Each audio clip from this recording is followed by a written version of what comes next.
Okay, we're live. Okay, the time is 9:54 and I call this meeting to order. Sheriff, would you lead us in the pledge of allegiance, please? Sure. You have to salute, pledge. I pledge allegiance to the flag of the United States of America and to the republic for which it stands, one nation under God, indivisible, with liberty and justice for all. Mike, would you, sure. Heavenly Father, we thank you for bringing us here today, Lord. Yes. We ask for your wisdom. There's lots of things to examine, things to consider, and we need your wisdom. Yes. And so would you guide us? In Jesus' name, amen. Amen. Okay, thank you. Can I get a list of, items discussed in closed session, please? Thank you, Chair. So the closed session agenda this morning had two items. The first item was a conference with legal counsel. That item was pulled. The second item was employee performance evaluation from the county administrative officer. And the report out for that was direction provided to staff. Thank you. Anything further and approval? Mr. Chairman, I request that we remove the agenda item H4 and table it till the next meeting. H4. Okay, With that change, Mr. Chairman, I would need approval. And second. okay, I have a first and a second. Those in favor? Aye. Opposed? So moved. Okay. Public comment on items that are not on the agenda. And I have some cards here. John McGarva, you're up first. Morning, John McGarva, Sheriff Coroner. I'm here today to talk about that we are finalizing plans with U.S. Fish and Wildlife Service, Southwest Director Paul Souza to come up hopefully on March 5th. We're planning for community meetings in Ayden and in Susanville to discuss the issues regarding the gray wolf. The citizens can address concerns that they have, and we can talk about the safety issues that have been presented versus and come up with a regional plan. It's the beginning of a lot of discussions. It's taken some logistical planning. We're still finalizing a couple things, but the tentative date is March 5th. And once we have it finalized, we will get something out to the public so they can attend. We're looking at Ayden Community Hall, approximately about 1 p.m. and then Jensen Hall around 6 p.m. that evening, trying to get it all done in one story. Who's coming up with you to? So Paul Souza from U.S. Fish and Wildlife will be there. And then I'm coordinating with Modoc County Sheriff Tex Dowdy and Sierra County Sheriff Mike Fisher, so we can all be in attendance. Awesome. Thank you. Thank you, John. Kim Page, Just gonna speak at the end. Is that, pardon? I was gonna speak on animal shelter stuff later. Okay, that's H1. Yeah. H2. There's two, I'm sorry. Rod Theobald. State your name, please. Rod Theobald, I live in Westwood. And kind of got a question for Mike, if he has found out anything about the road improvement over there in Westwood. Yeah, the contract was approved for Pinetown Road last summer. And but it wasn't in time to get the actual work done. They talked about doing some of the preliminary work, but it's approved. According to Pete, it's one of the first projects that'll come out in the spring. That's best I can do for the moment. Do you know who's going to be doing it? I forgot who got the contract. I'm Here. not from memory. My apologies. Yes. I mean, public comment is for comments. It's not necessarily meant for Oh, a okay. dialogue back and forth. So if sir, if you wanted. Yeah, if you want to contact me afterwards. Well, I left a couple of messages and I haven't received any calls back. I check my messages. Okay, well, I've left two on the deal where it comes up to your name on from the county. So perhaps you You- and Supervisor Scanlon can connect. Okay. after. Thank you. Okay, thank you. Any other public comment? Okay. Mr. Ingram, you want to start off with an agendized report? Sure.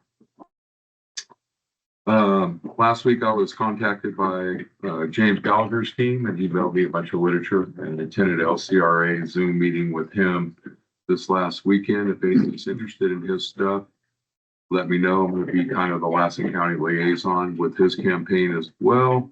I'll be picking up big signs and billboards sometime early next month.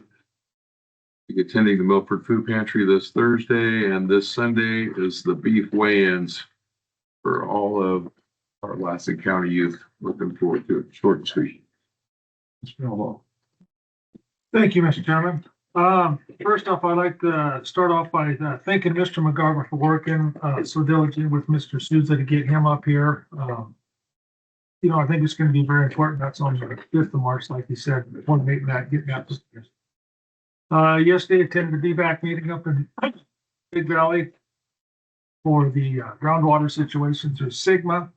You know, we got the West Yost, they're going to be done with their grant in March, but they're putting together our annual plan this year. They've done a very good job of getting the water budget much more precise and legible and understandable.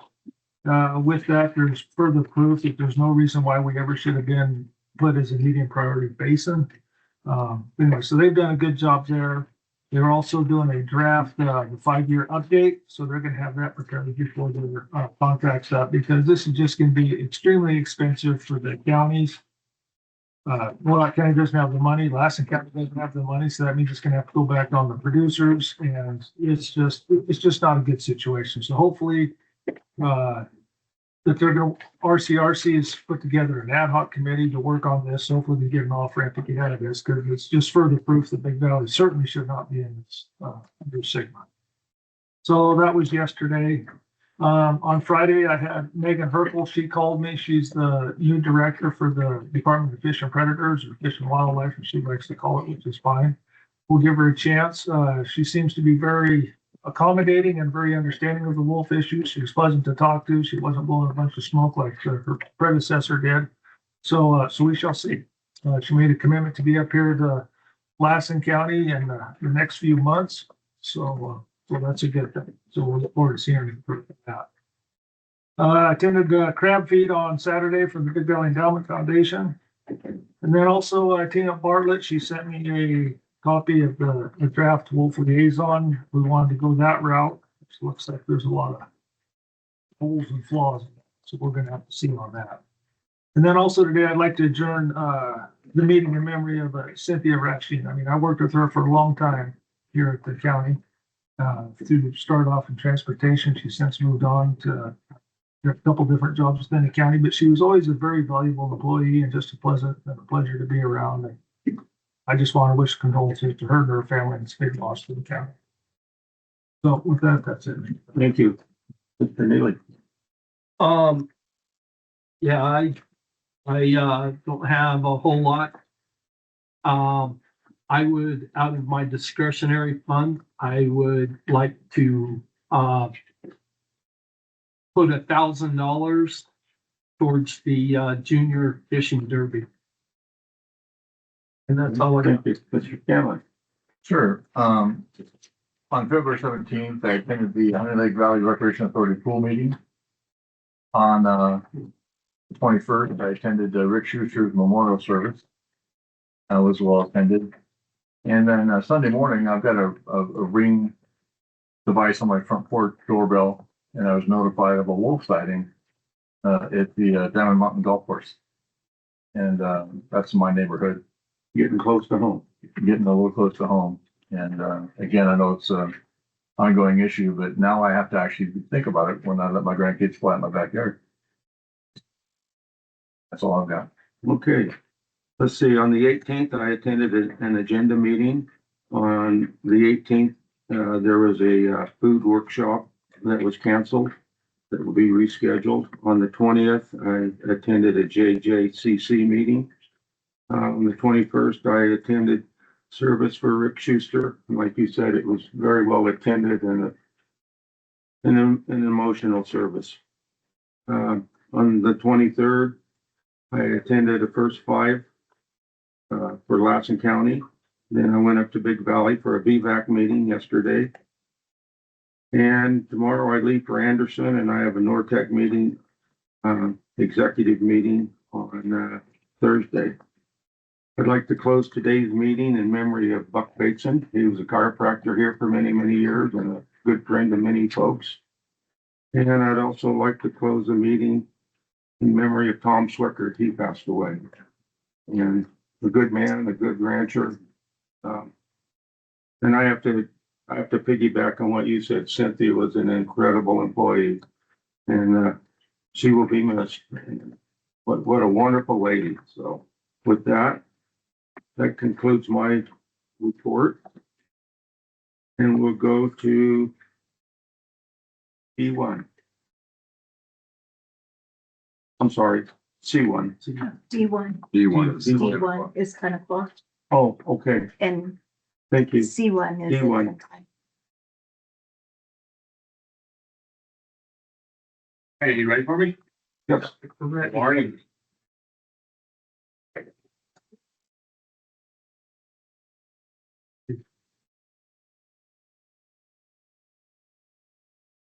So I'll speak to these, but I just wanted to share those with you. And also, can you state your name for the record? I sure will. Great, Yeah. thank you.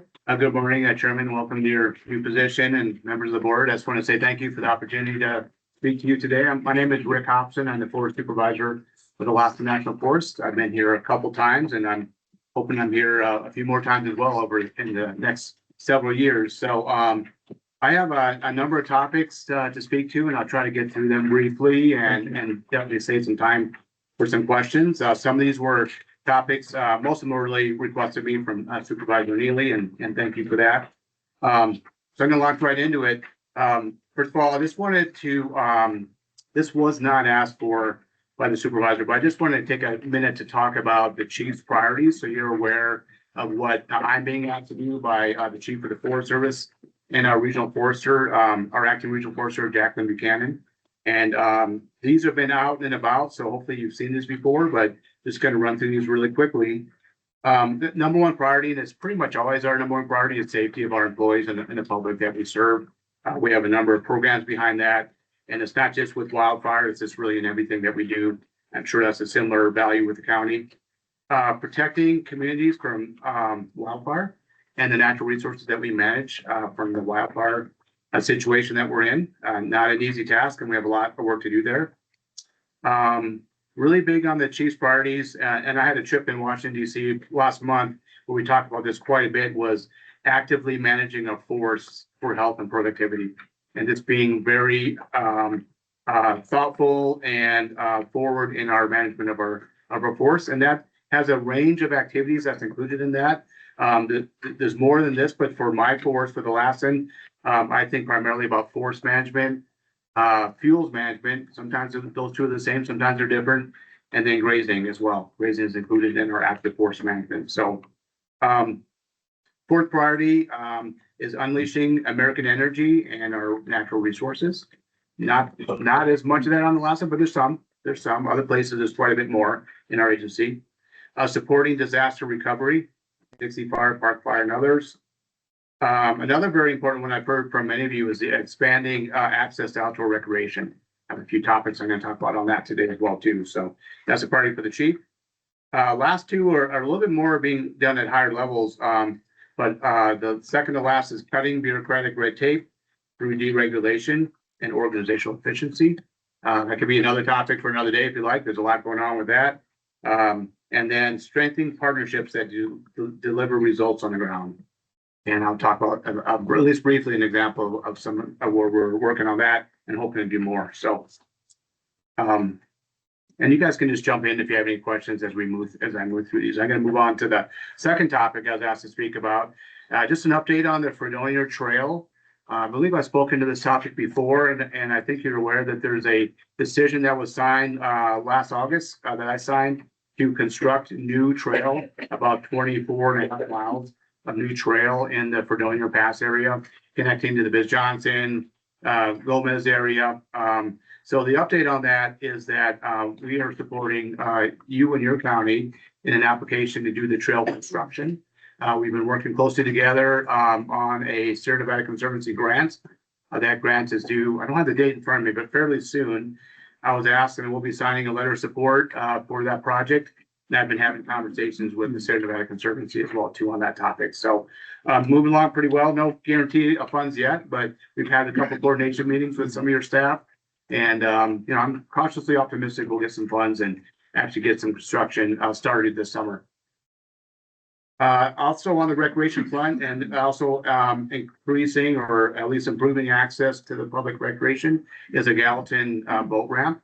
That's been a long time coming. We are still actively working on that. And we're getting really close to initiating what we call public scoping, where we will share a proposed action and get public comment on that boat ramp. That's a very important step to get to a final decision. This will be signed actually by the district ranger, not myself. We're anticipating scoping to be around the third week in March. We'll have the public scoping for that.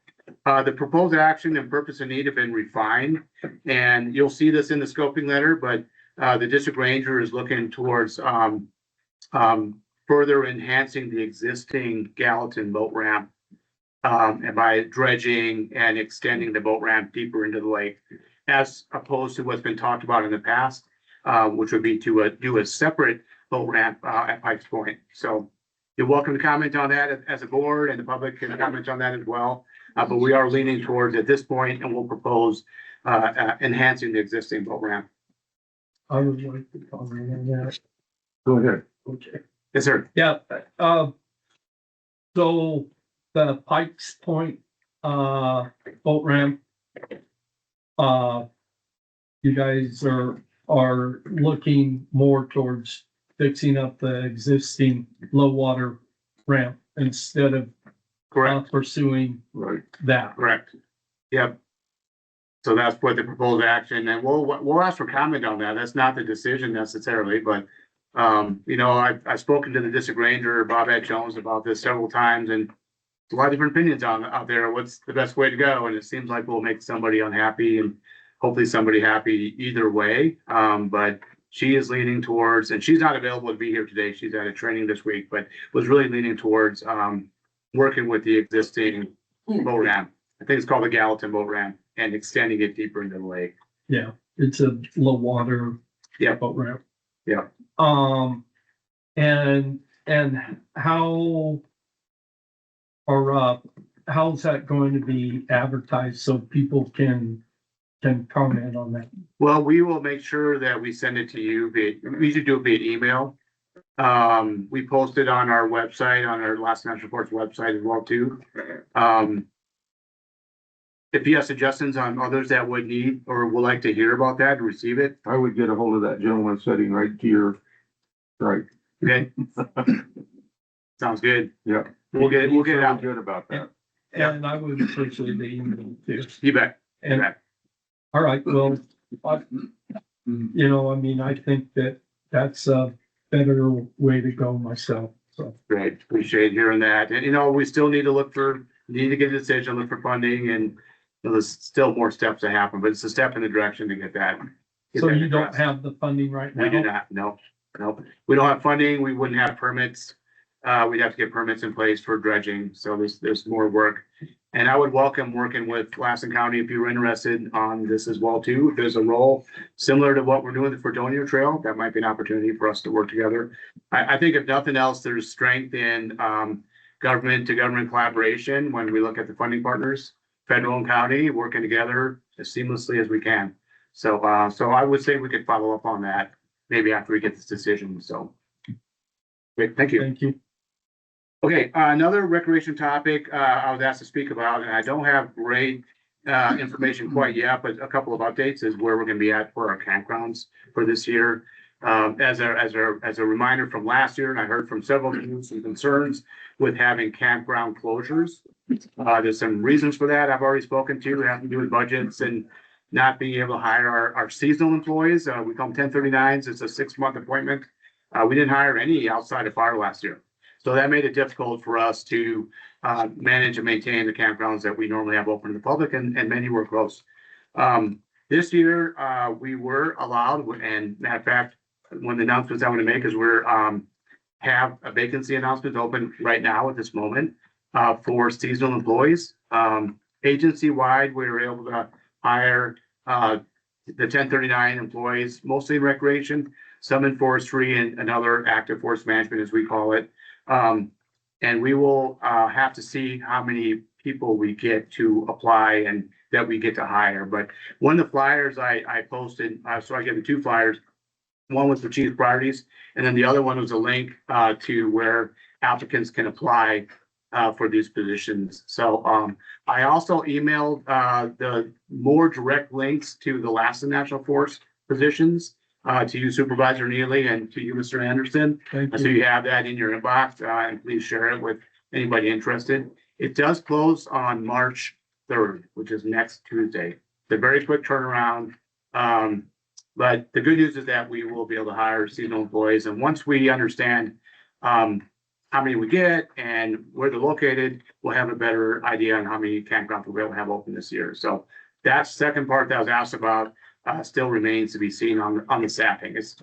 Staffing is pretty key, with the exception of some of the campgrounds around Eagle Lake, which is run through a concessionaire, and those are all open.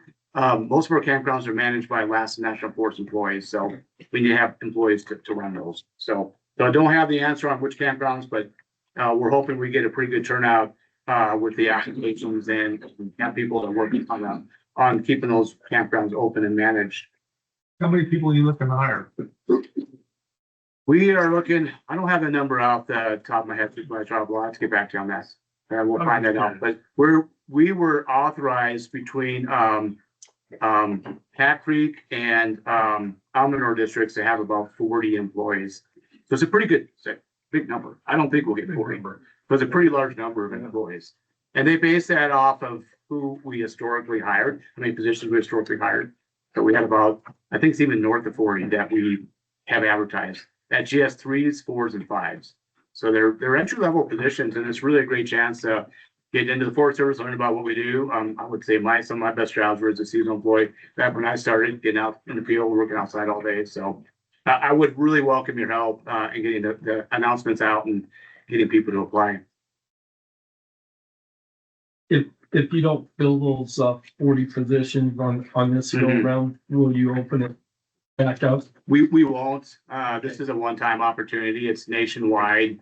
The good news is that there's funding with it, that the chief's office provided support to do the hiring as well. We'll do the selections, but it's pretty much a one-time opportunity. So this is it. Yes, sir. Lassen News is sitting right next to you. Okay. I suggest contact him. Yeah, you bet.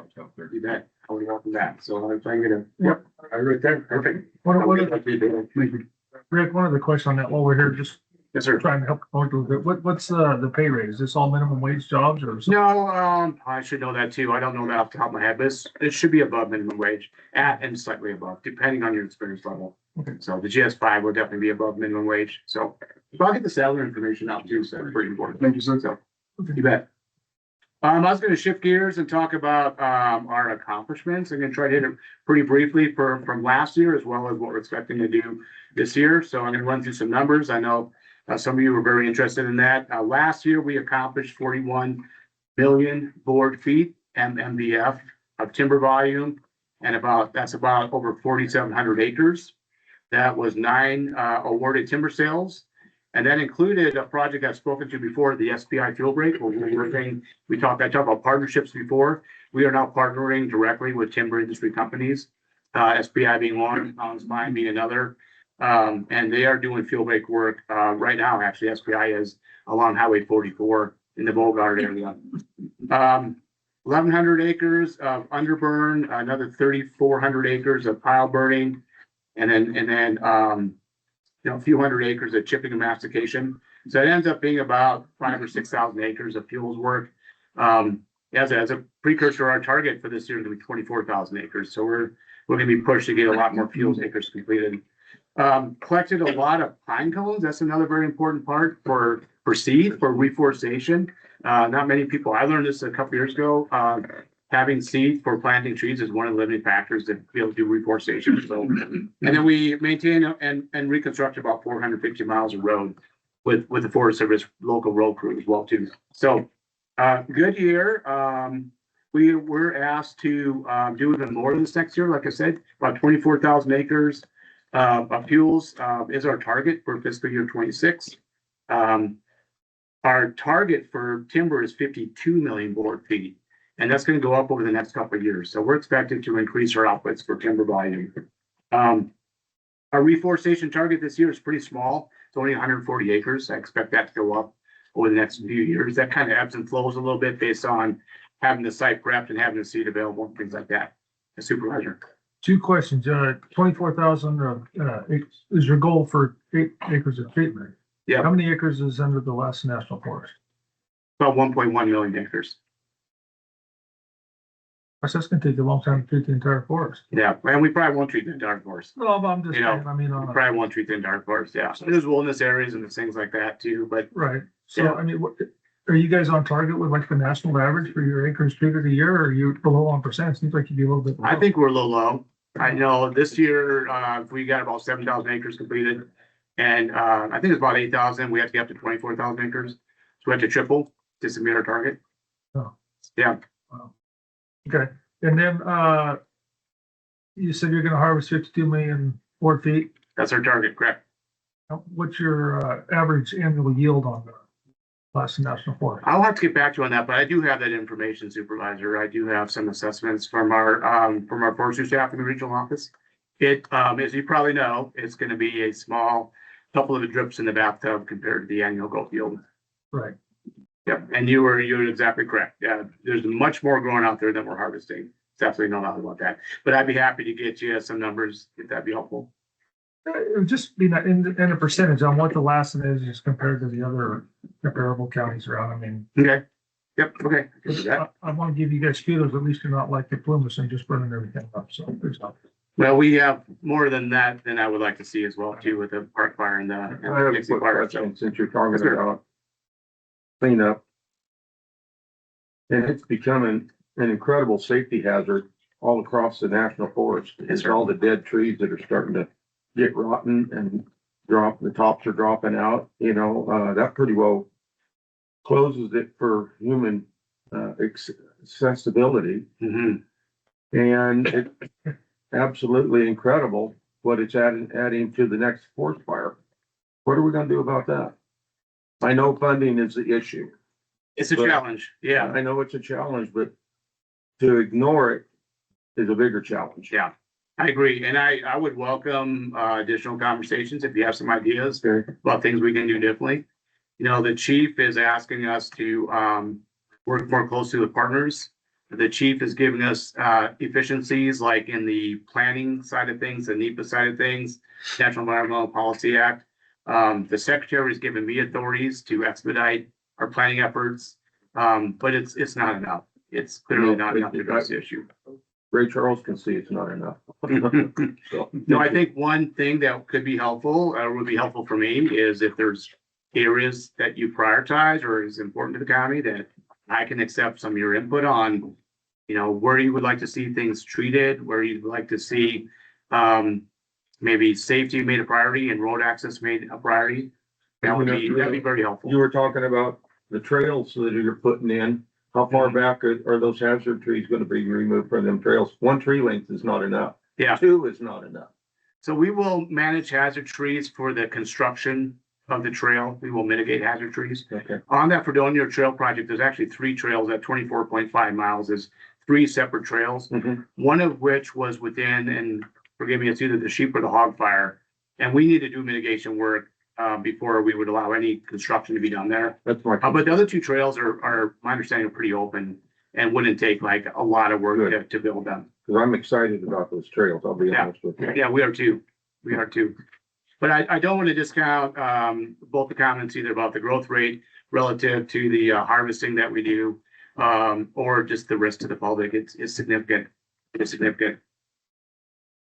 Are there any other questions on like last year's accomplishments? Yes, sir. I don't know about the comps, I just got some other general questions. Are you Yes, ready sir. for those? Yep. Or you want? Yeah, no, well, maybe just a couple quick things. A couple of NEPA decisions have been signed semi-recently. The West Lassen Headwaters, which is not in our county, was signed as 101,000 acres, as well as Upper Butte Creek was signed about 20,000 acres. Those are like the Butte County area. They are important in this county though, because that's often the direction that wildfires come to get here. And those will be forest treatments as well as working for Dixie Fire recovery as well. We are working on the Dixie Fire Restoration and Recovery Project, Decision 1, what we're calling it. That's getting pretty close to a final decision, as well as a project in Shasta County called Green Badger. That's along Highway 44 and 89, kind of north and east of the park. So my strategy has been to get these planning efforts done, signed, so we can work on implementation. These are started before I got here. I'm just really kind of finishing them up. The previous board supervisor got these started. So my strategy for this year is to, and I was hoping to be done by now, but wrap up all 4 of these decisions and then really transfer our work towards implementation and getting this work done. And looking for funding sources, working with partners, and hopefully working with Lassen County. So that was really pretty much the end of my talking points. I just open up to any questions.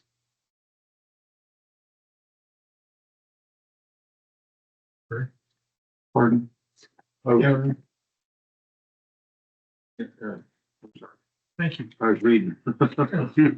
So under number 2, you have fire readiness and response. You have ensuring aggressive coordination to respond to keep the fire small. Yes, You sir. guys have kind of abandoned the let it burn policy that some forests have had in the past. Yeah, well, we don't have a let it burn policy on the Lassen National Forest. So we do have a confine and contain strategy. Is one strategy that we implement. We do look at firefighter safety and risk while we're making decisions on where to put our resources. But that is not the same as a let it burn policy. Very good. I'm glad to hear that. How many acres are you did you get restored this year on the Dixie Fire and the sheep fire and the hog fire? And are you gonna Yeah. increase those rates? So we're working on the planning for that. So that's that Dixie Fire Restoration Project. We'll cover, that decision covers the entirety of the Dixie Fire footprint. There's areas that aren't burned in there that we could treat under that decision. There's a lot of areas that have burned in that decision. Upper U Creek and West Lassen also has components of Dixie in there where they'll be doing some restoration work, but we haven't implemented very much yet for Dixie Fire recovery. We don't really have the funding for it right now. That's one of the challenges that we have. So we're looking for funding sources to get that work done. But again, it's such a large footprint. We'll have to make some decisions on where we prioritize. And for the Dixie Fire decision, it's not signed yet. Really, the first decision is going to be phase decision. Will there be at least 2 decisions coming out of there? Will be focused around communities and protecting communities. Okay. Very good. And then, on your recreation, part of it is you have promoting safe, healthy, and responsible outdoor experiences. Mhm. Are you guys putting up signs to watch out for wolves in the wolf impacted areas? So Not somebody's, that I'm aware of. Not that I'm aware of. I mean, and I don't know, I'm just throwing this out there because Mhm. these wolves are not afraid of humans. They're not afraid of anything. And somebody's going to get eaten, and I hate for it to happen, but it's going to happen. Mhm. And until they change their policy. And so I'm just throwing that out there for you that maybe something Okay. you can do to be proactive. I don't know. So you think like around our recreation areas or anywhere in particular or Campgrounds. Who knows? campgrounds? Yeah. The wolves are everywhere. They really are. Yeah, I know. You can't, they move all around. So yeah. And there's the Department of Fish and Predators, Fish and Wildlife, as they like to be called. Are they coordinating with you with the grazing committees on where the wolves are, their denning sites, et cetera? They're more directly working with our cattle permittees or grazing permittees more than through us. And why not through with you guys? Well, couple reasons. One is we are pretty short staffed in our range program right now. We lost Mos Juarez, who was our long-term range manager, retired this last year. So we're a little short staffed. We don't really have anybody directly to manage that program right now. So that's one challenge we have. We will manage the grazing programs. There's no doubt about it. We're working on who's going to do what roles on the supervisor's office versus the district rangers. So that's part of it.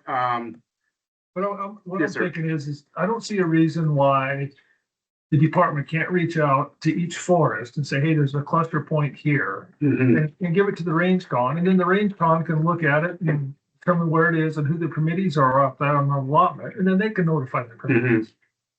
I mean, it's an easy fix because they have a hard time. They don't notify a lot of the committees on public lands because they don't know who they are. And I said, it's a simple fix. Just call each forest with the range con and then let them help disseminate. Well, the we would be information. open to that, certainly, and I was actually interested to hear about this meeting, with the Fish and Wildlife Service, Mr. Souza, California Department of Fish and Wildlife. I've worked with Paul before in my previous job, and he is a problem solver. I have some confidence that he'll take this seriously, and if there's an opportunity for us to help, we would be open to that. But we're not doing that right now. They're not sharing that information with us to share with our permittees. I know, and it's sad, it's very important. And then, on NEPA, where are you at on your NEPAs? Are you behind or? Well, we're aggressively working on that, let's say the West Lassen and the Upper Butte Creek decision signed. Been a couple of other smaller ones, like the fuel break maintenance work along Highway 44 the SBI is doing. That was a decision I signed. The big one is the Dixie recovery decision. And then the what we're calling Green Badger, which is again on the Hat Creek district. So those are the next two. So you could say we're behind. It would be great if these decisions were signed maybe even a couple of years ago, and we're much more quick out the door. But we are aggressively working on those two decisions. And there's other NEPA planning efforts that will still continue, but those are really the big decisions. We'll have hundreds of thousands of acres under decisions to move forward on. And again, like I said earlier, what I'm trying to do with I have a pretty limited staff right now. We lost a lot of people in the Forest Service in this last year, retired, whatever. So we're not hiring people. So I'm looking to repurpose who I have to focus on implementing work and getting treatments done on the ground. So I'm hoping we can be a little bit lighter on the planning, much more aggressive on implementation over the next couple of years. Good. And one of the things about NEPA that's always kind of griped me a little bit is the E in NEPA stands for environmental, and that's where the focus is. Mm-hmm. The E should be on the local economics, because that's part of NEPA, but that's part that is very seldom considered. And so I want to implore you to look at the E for the local economics and how these decisions fit the local economics. We're a disadvantaged county where we have declining population, and there's a reason for it. Mhm. It's because of all the environmental pressures. And so I would encourage you to look more on how is these decisions going to affect the local economics and make that a priority to benefit the local economics more so than what has been. Yeah, and I would agree with you that my agency, I've been with this agency for over 30 years, and we don't have economists on staff. We give it short service.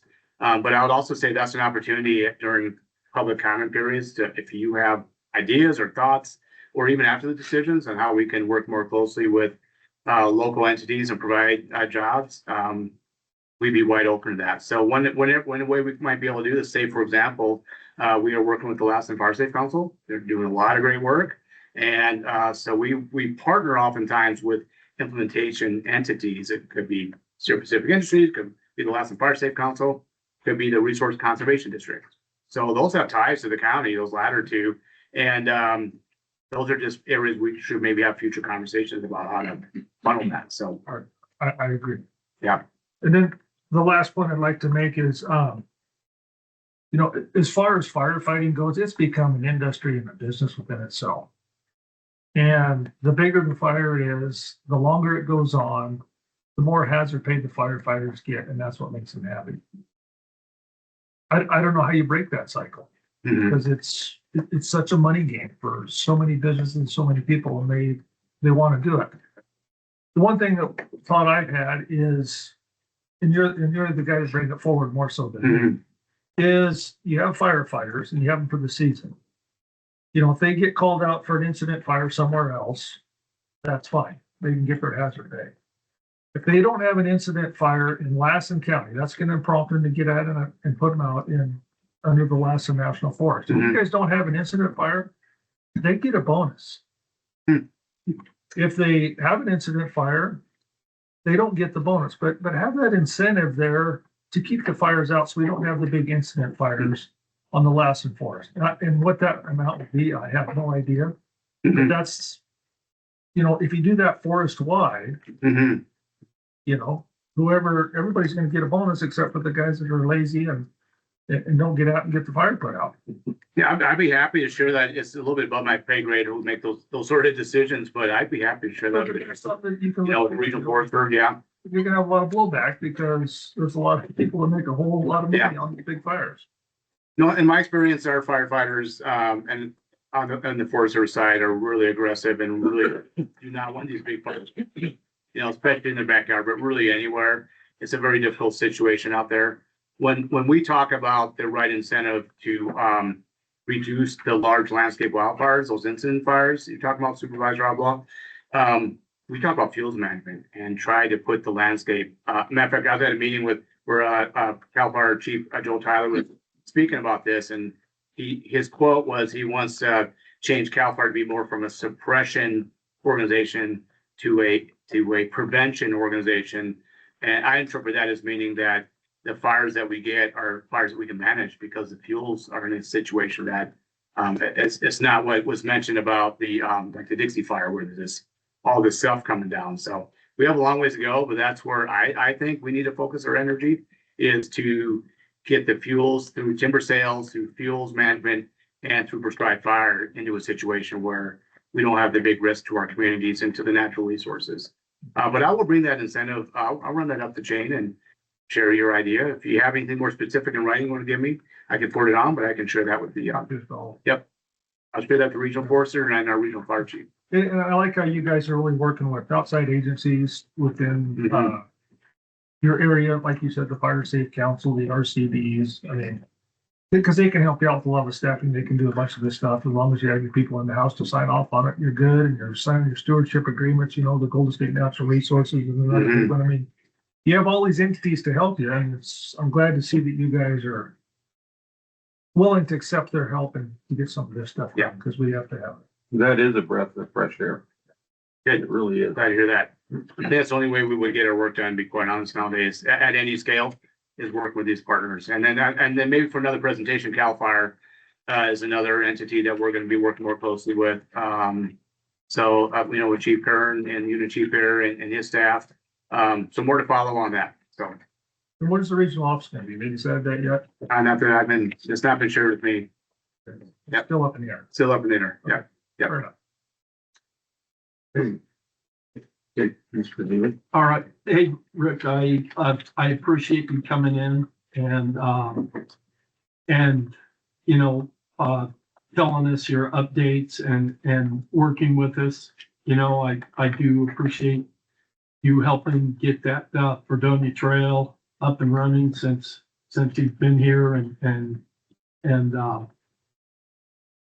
I also was wondering in any of your prescribed burns or chipping operations, are you going to do anything around the Silver Lake area to mitigate those hazards, or are you doing any chipping or burning off the 10 and 22 road? So we don't have anything planned yet. That's all within that Dixie Fire decision. So once that decision is in place, what we'll need to do is prioritize those locations. So, but we don't have anything in the works right now. Okay, that wasn't any part of your chipping or burning plan No. of It this year. wasn't. It wasn't. But again, like I said earlier, I think that it would be really helpful for me to hear from you all, either as a board or individually, if there's kind of priority areas. Because you represent the constituents of Lassen County, and I don't hear from them all. So it would be extremely helpful for me to know where those priorities are at. So like, you know, it's not surprising that that's one of them, but so I welcome that feedback, and I'll make a note here, but there's other places. Let's make sure I know that.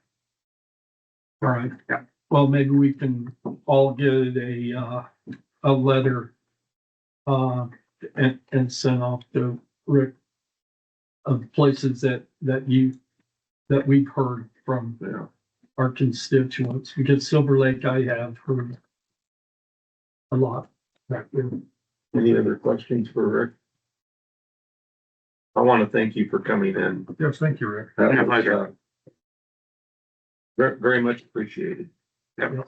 So, Well, anytime you would like me to speak on any topics, just let me know. And then you can also reach out to me individually. I think I shared my card last time too. So, and again, I will reach out to you about these job opportunities, and thank you.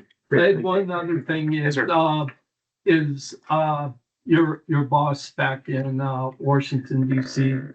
Yes. I would love to see him come here in our boardroom, and I would, be willing to take him on a field trip to, see Mhm. the devastation, you know, around, so that maybe he could, help you to have more tools in your toolbox to get this work. That'd be done. great. Our chief, his name's Tom Schultz, he's been very active in getting out to these invites. So I think it was just yesterday sent to you, the process for requesting a chief visit.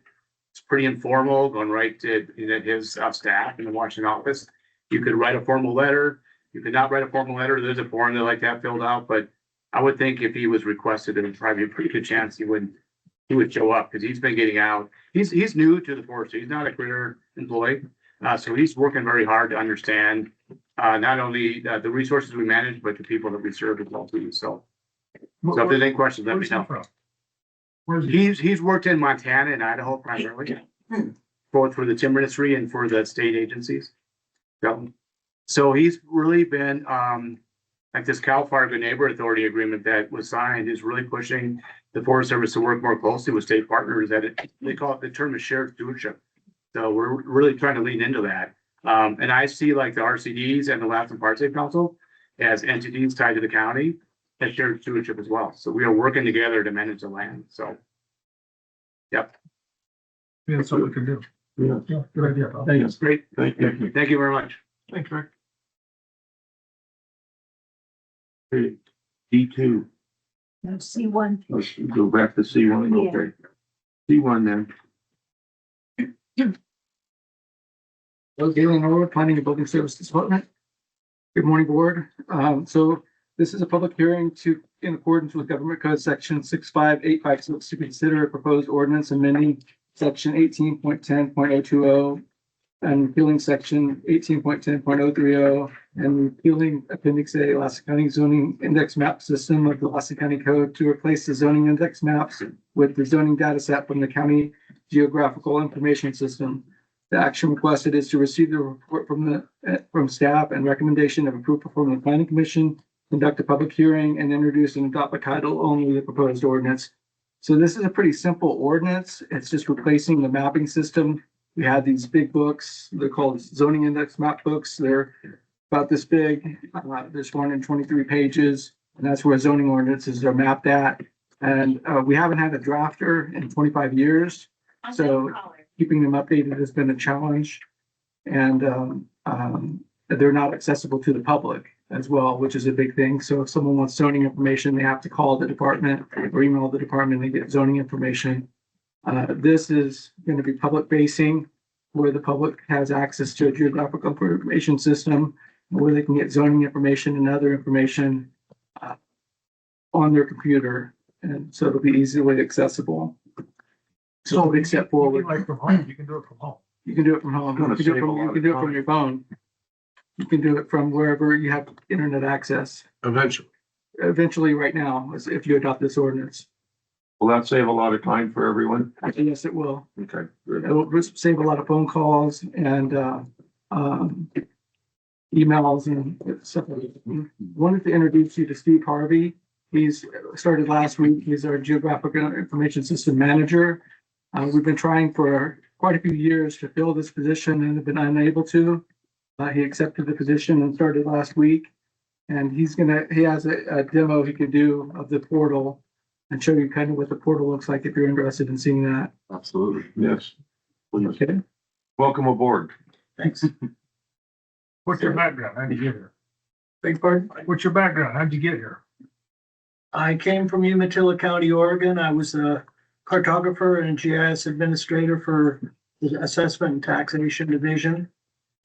Prior to that, I spent 4 years in Lake County, Lakeview, doing GIS analyst work by contract for the BLM. And I've lived in Jackson, Klamath, and Lake counties in Oregon for about 28 years.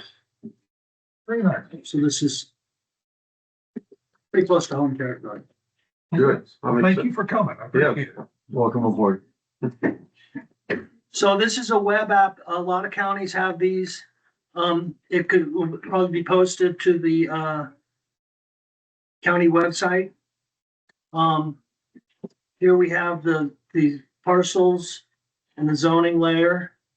For the county, there's a lot of counties have this, and they have all kinds of things like, assembly seats, commissioner districts, fire districts, tax codes, et cetera, can be built into one app.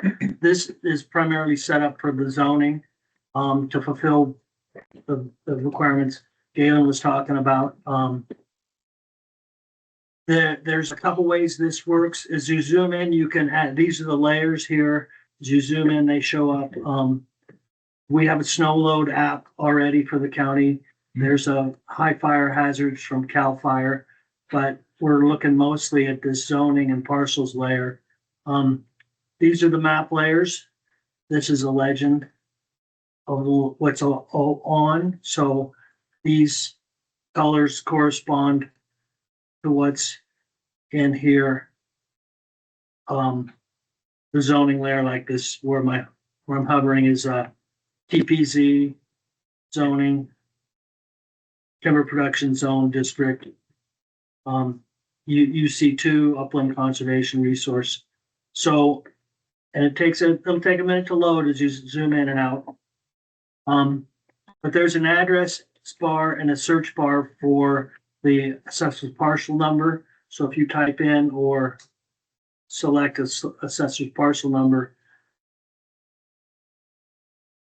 it comes down on, I just chose one. This is the airport, Steubenville Aviation.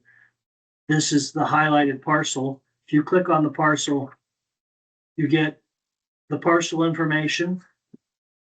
You can access the assessor's map.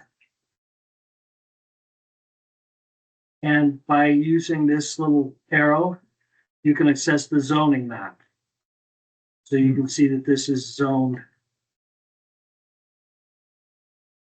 Master plan zone, M1 light industrial, which shows up over here. I've got several.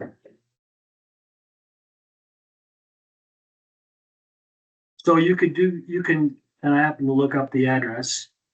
You can search by the address, the parcel number, or you can search by the address. It does geocoding.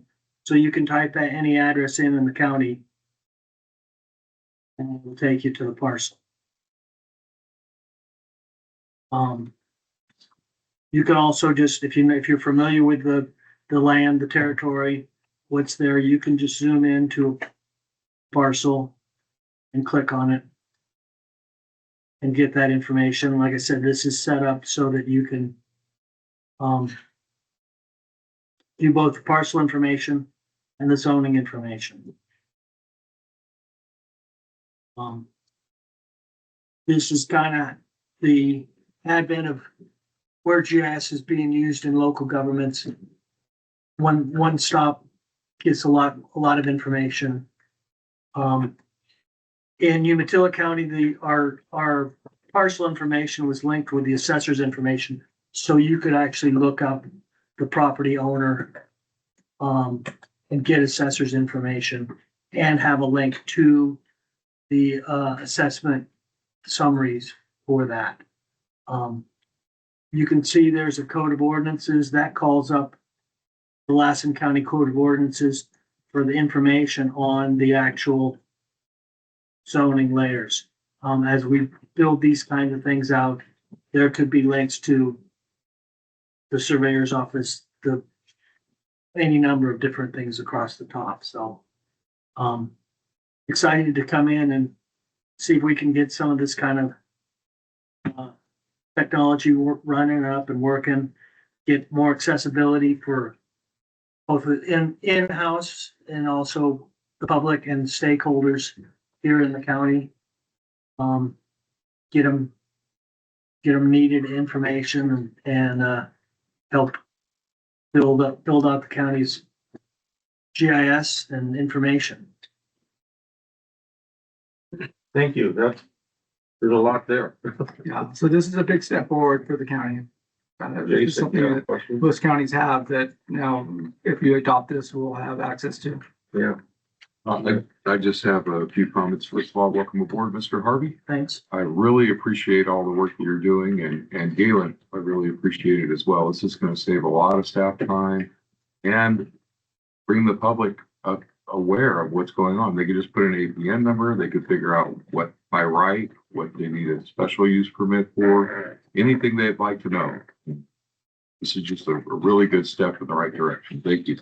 Yeah, there's a lot of potential to build a lot of information into the web mapping for the county. It's really cool. Yeah, welcome aboard. Thank you. Glad you're here. We've been looking for some guy like you for a long time. You know, I'm glad you finally circled. We got you. So thank you for that. This is pretty cool. I mean, I'm not very computer literate, but this is pretty neat stuff. And the one question that springs to my mind though is how we protecting the private individuals from nefarious activities, because they can just go on the computer and get a lot of information. Well, they can, like, How we what protect- nefarious information? They're finding out zoning information, which is public information. Okay, well, you can go this, well, yeah, I guess so. And I mean, I just- property ownership is public as well, so. Right. I was just want to make sure we're not just opening a can of worms here. We're good now. No, the information that's on here should be public. Anyway, It should be limited to public information. okay, Yes, all right. be that deed information, record information. It's up to the county employees as well as yourselves to, steward that That's part why of I'm the asking the question. geographic, part of the geographic strategic plan that you all put in place here and are trying to build out this information, so. Yeah, I mean, I can see how this could be extremely beneficial and helpful, especially people who like in Jason's district, and my district, where we're so far away. It's, Hour and a half. yeah, it's very cool, very cool. So, I mean, we just gonna leave this out there and just tell people about it and they have to figure it out for themselves, or are you gonna have some? It's pretty explanatory, but yeah, there can be, Even for a guy like me? There easily could be a No. tutorial put together. In Umatilla County, one of the planning people put a little YouTube thing together on how to use it. Oh, that's good. I like that. Or even just a little PDF that shows people how to click around and turn layers on and off. Understand these little guys here turns the layer on and off. So you can. Jory, you had a comment? Yeah, just briefly, so Galen and I have been working on this forever. But Galen's the one that got it over the plate. And I just want to recognize his effort. And it was a tireless recruitment. Glad you're here, Mr. Harvey. Wish you were here 10 years ago, but welcome nonetheless. And I just really want to recognize Galen getting this done. He's kind of a rock star anyway, though. He's awesome. And it is. thank you. This was not just my effort, this was the effort of a lot of staff, Right. staff time. Our consultant that the county hired, helped with this, put this together.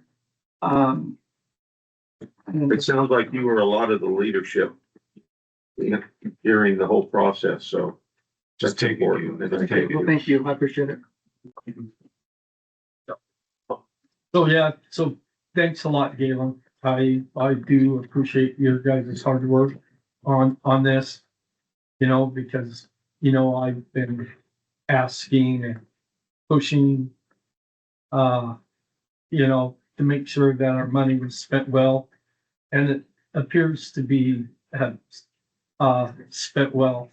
And then, the next one is, so are you guys having workshops with, the other departments so that they can Yes, we utilize? have, so there's a steering committee, a GIS steering committee, and department heads are invited to that. We're trying to get more interest in it, especially now that we have a GIS manager. That'll, I think, take off a lot more. But we do have a steering committee. We have a steering committee charter and guidelines. They're on our website.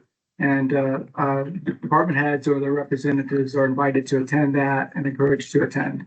And are you getting participation? We're getting, in it? yes, we're getting participation. I think now that we have a GIS person, hopefully we'll get more participation. Yeah, because I mean, it's a great tool that we've spent a lot of money on, and so the department that need this tool need to participate in it also. Mike, you have a question?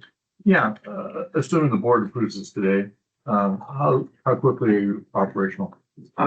Within, before the ordinance is effective, the ordinance is effective in 30 days.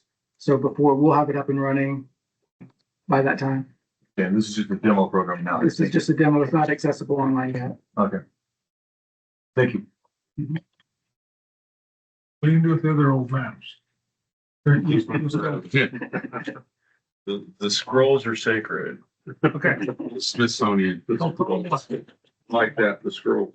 The band of the yard. Okay, I'm looking for a motion. Well, there, you need to conduct a public hearing first. Oh, okay. Is there any public comment I'll open it up. or need to open a public hearing like this? That's what. Now, is there any comment? for No, that's public? what children are. Oh, those in favor, speak first. Those in favor speak first, yes. Yeah. Gary, hi, my name is Robert Larrabee, from Eagle Lake.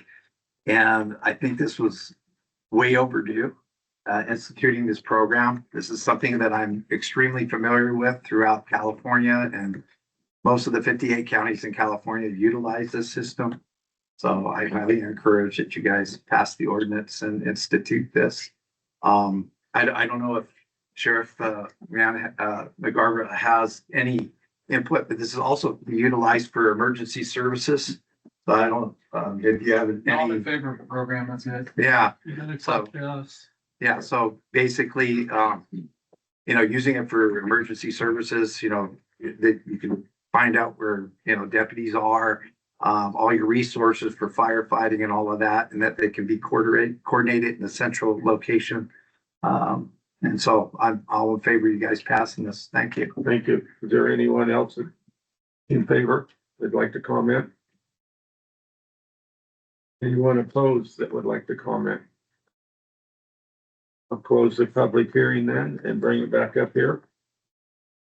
And I need a I'd motion. like to make a motion to receive the report from staff and recommendation of approval of the planning commission from the planning commission. Having conducted a public hearing to introduce and adopt by title only the proposed ordinance. Second. I have a first by Mike Scanlon and a second by Jason Ingram. Those in discussion? So this is an ordinance. Does that come back again, or is this the one done? It went to the planning commission for its first. Okay, so the planning commission was the first one. So So zoning ordinances are different than other ordinances in that public hearing is conducted with the planning commission. And because of that, they can be introduced and adopted at the same meeting. okay, all right, there we go. Per government code, yes. The planning commission was the first one. Yeah, the requirement for adoption ordinances, there's two public meetings. The planning commission for planning purposes satisfies the first. If this was not a planning issue, then you would be correct. You would have to do a second meeting, but because it's planning, their meeting counts. Okay, got it. Could I get a roll call vote, please, Michelle? Supervisor Scanlon, Yes. Supervisor Neely, Yes. Supervisor Alba, Aye. Supervisor Ingram. Aye. Supervisor Bridges. Yes. So moved. Thank you. You got 10.5 minutes. We're gonna take a 5-minute break. Thank you.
Gotta wait for me. Okay, we're live.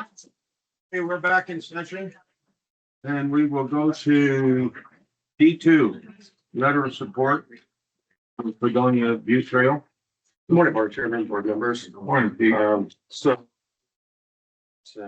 of course, Supervisor mentioned this in his presentation to you. So this is for a Fredonia Butte Trail System project. They've been ongoing since 2013. And I can't give Rick enough kudos on helping get this project over the finish line. We've had starts and stops.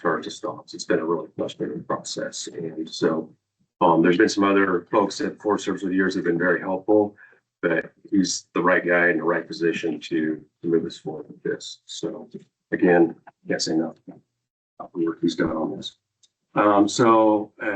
We have the project that he's got the notice of decision and the decision memo that we can actually construct it. So we're partnering with the Sierra Nevada, the Sierra Butte Trail Stewardship organization. They're a nonprofit. They've done a lot of stuff over on the Plumas. So they're going to be the grant applicants to the Sierra Nevada Conservancy, construction funds to actually construct this portion of this project. And what's going to go on there is hand in hand is that we'll have a cooperative agreement that will come back to the board between the Forest Service and the county. So we'll be the primary stakeholders in that. And then everything will flow through basically the county as far as construction management.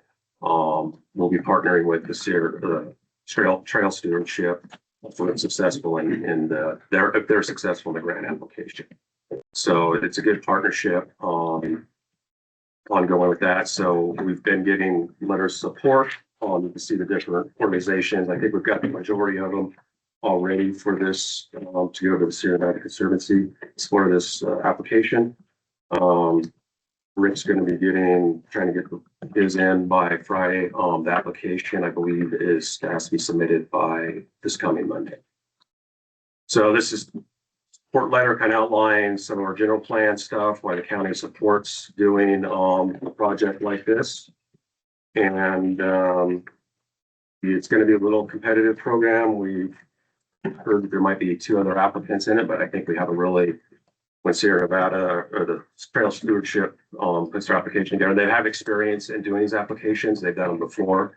So they know the ropes, and we've already been talking all the groups to the Sierra Nevada Conservancy. They know it's coming. We've got through the kind of a preliminary round. So this is the final application. There's going to be three entities putting in for that. So we're hopeful we get it. It'll get this project the momentum it needs to get it on the ground. So this is a draft letter. You guys, gentlemen, have any comments on that or changes? Aaron, go ahead. You know, the one thing I'd like to see in here, Pete, because, and Rick talked about this earlier, is why not, can we get a letter from the Fire Safe Council too? Because they're gonna have to go in and do some work on some of that according to. We can absolutely reach out to them. Yeah, I think that would be a good move. It would tie it all together. I sat on Sierra Nevada Service Board for a couple of years, and the more of the stuff you have tied together to. That's one addition we can go. My next question is this the trail that goes clear down to Downeyville? Because I know they were trying to make one continuous. Is this part of this or no?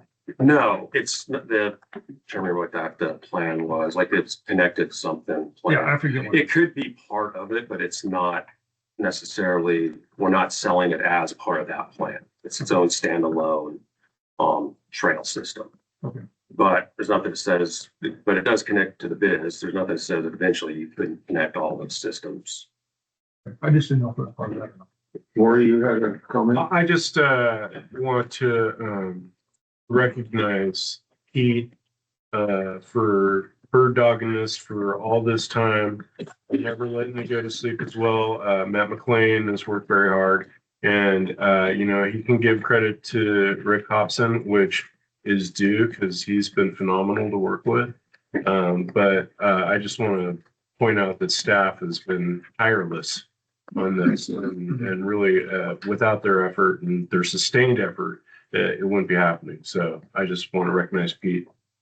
It is a sustained effort because, I mean, how many forest supervisors have you worked with over the years that have done the same project? I think it's ridiculous. So, And yeah, Molly's there was- exactly right. points of frustration. Well, I appreciate your tenacity, Pete. And it's, you know, it's gonna bring a lot of economic growth to Lassen County. You know, you're gonna have people like those trails. And it's just an extension of the biz. And I'm excited about it. I think most people are, so. But I Thank hope, you and your department and everyone else that's been involved. I hope Rick, stays with the Forest Service in his position here on the Lassen for, you know, a while. I think he can make some changes He's been good that to work are, with. they're needed and, Positive. yeah, positive for the public. Gentlemen, you guys have comment? Yeah, no, I mean, I wanted to just say thanks because I know how long you've been working on this and then it was pretty much dead and the Forest Service was fighting you and all of your hard work that went into it. And then now we got a good partner to work with Forest Service and carried the torch over the finish line. I'm looking forward. Move that we approve a letter of support for the Sierra Nevada Conservancy grant application to construct the Fredonia Butte Trails. And I have a second, first by, Aaron and a second by Mike. Those in favor? I was just asking public, but anyway. Oh, is there any public comment? Sounds great. No, Okay, now we'll vote. Okay, those in favor? Aye. Opposed? Thank you. Thank you. Okay, a clean one? Yeah. Letterhead. Okay, Thanks, Pete. F1. Sandy Litchfield Protection District appointment. So that would be me.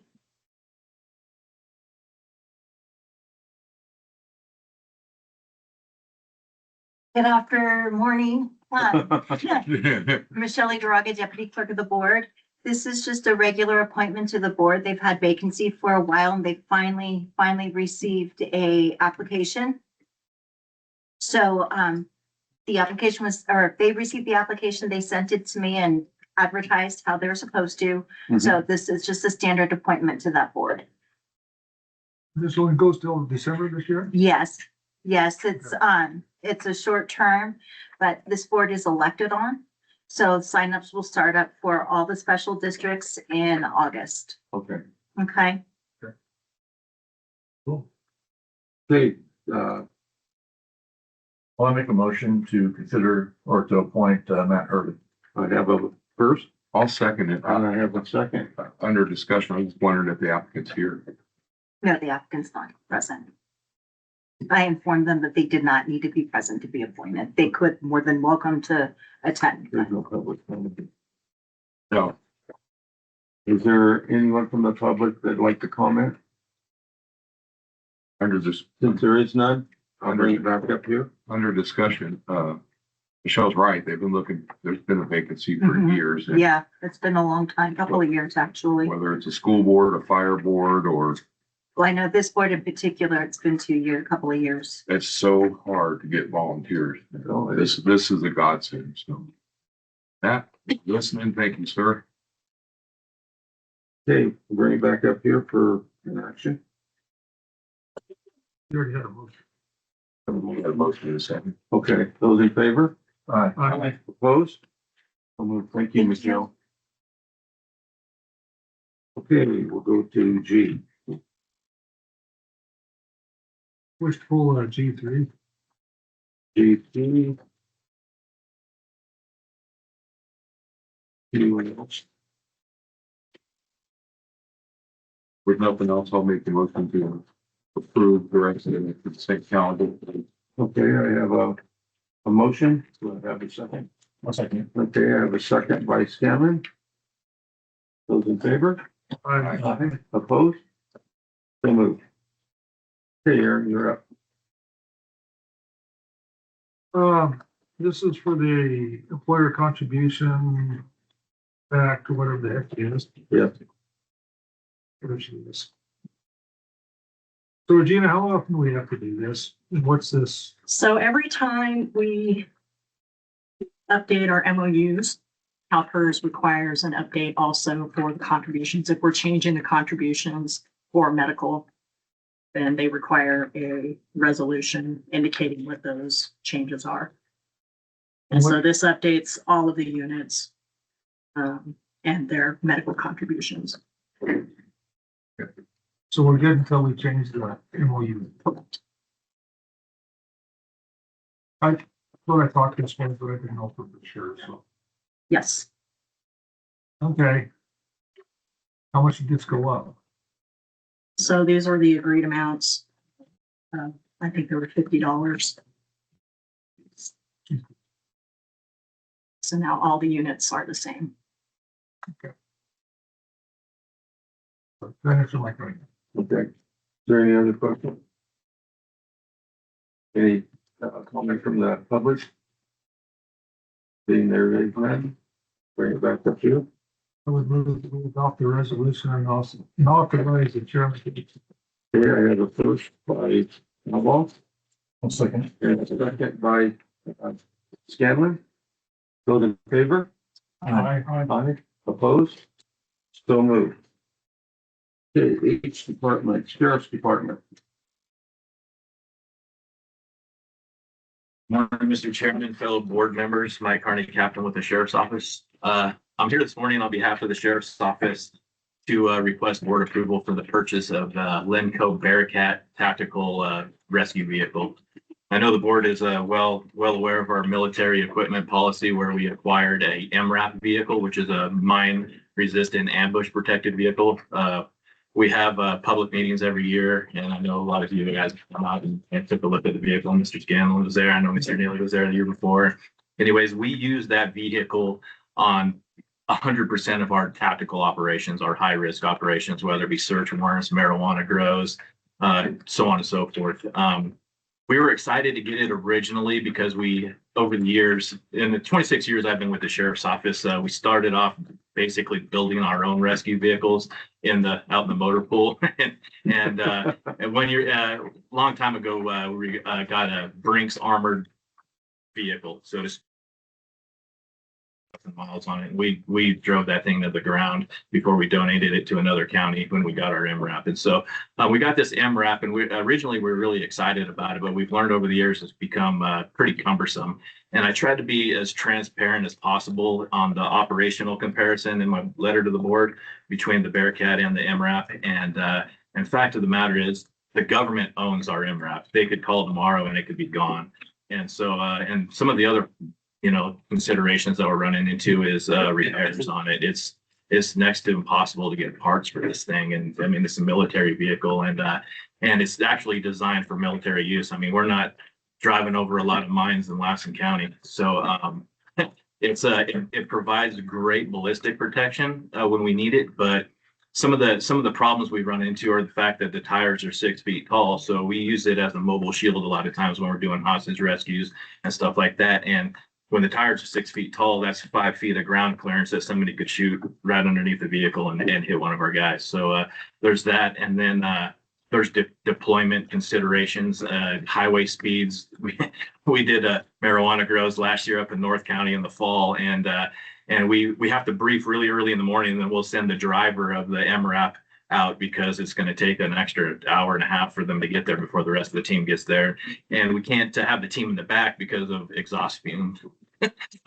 So we really try to downsize the transportation side of things. This Bearcat vehicle is what 90% of the SWAT teams in California have. It's designed for military use, or excuse me, for law enforcement use rather than military use. And it's basically built on a Ford F-550 chassis with a 6.7 diesel engine in it. So repairs are simple. I mean, any diesel mechanic can do repairs. Parts are readily available, and it's a lot smaller in size. It'll reach highway speeds. It'll get there as fast as any patrol car. I mean, maybe a little smaller or shorter than a patrol car. But long story short, it's very. Our response will be faster, and we're able to do a whole lot more with it. So. This has been, Silas Rojas and I've been working on this for the better part of the last 3 years, trying to find a way to get this deployed. And we finally figured out a way through a lease program, which I know the county kind of frowns on a lease program, but starting next year, we got it worked out to where with our budget and our financial managers and whatnot, we figured out a way to enter into a 5-year lease to purchase the vehicle. So. I'm happy to answer any questions you guys may have. So it's a 5-year lease. So after it's paid after 5 years, the sheriff's department owns it. Yeah, we'll own it. And one thing I left out is they have on average about a 25-year shelf life. So this thing's going to outlast all of us,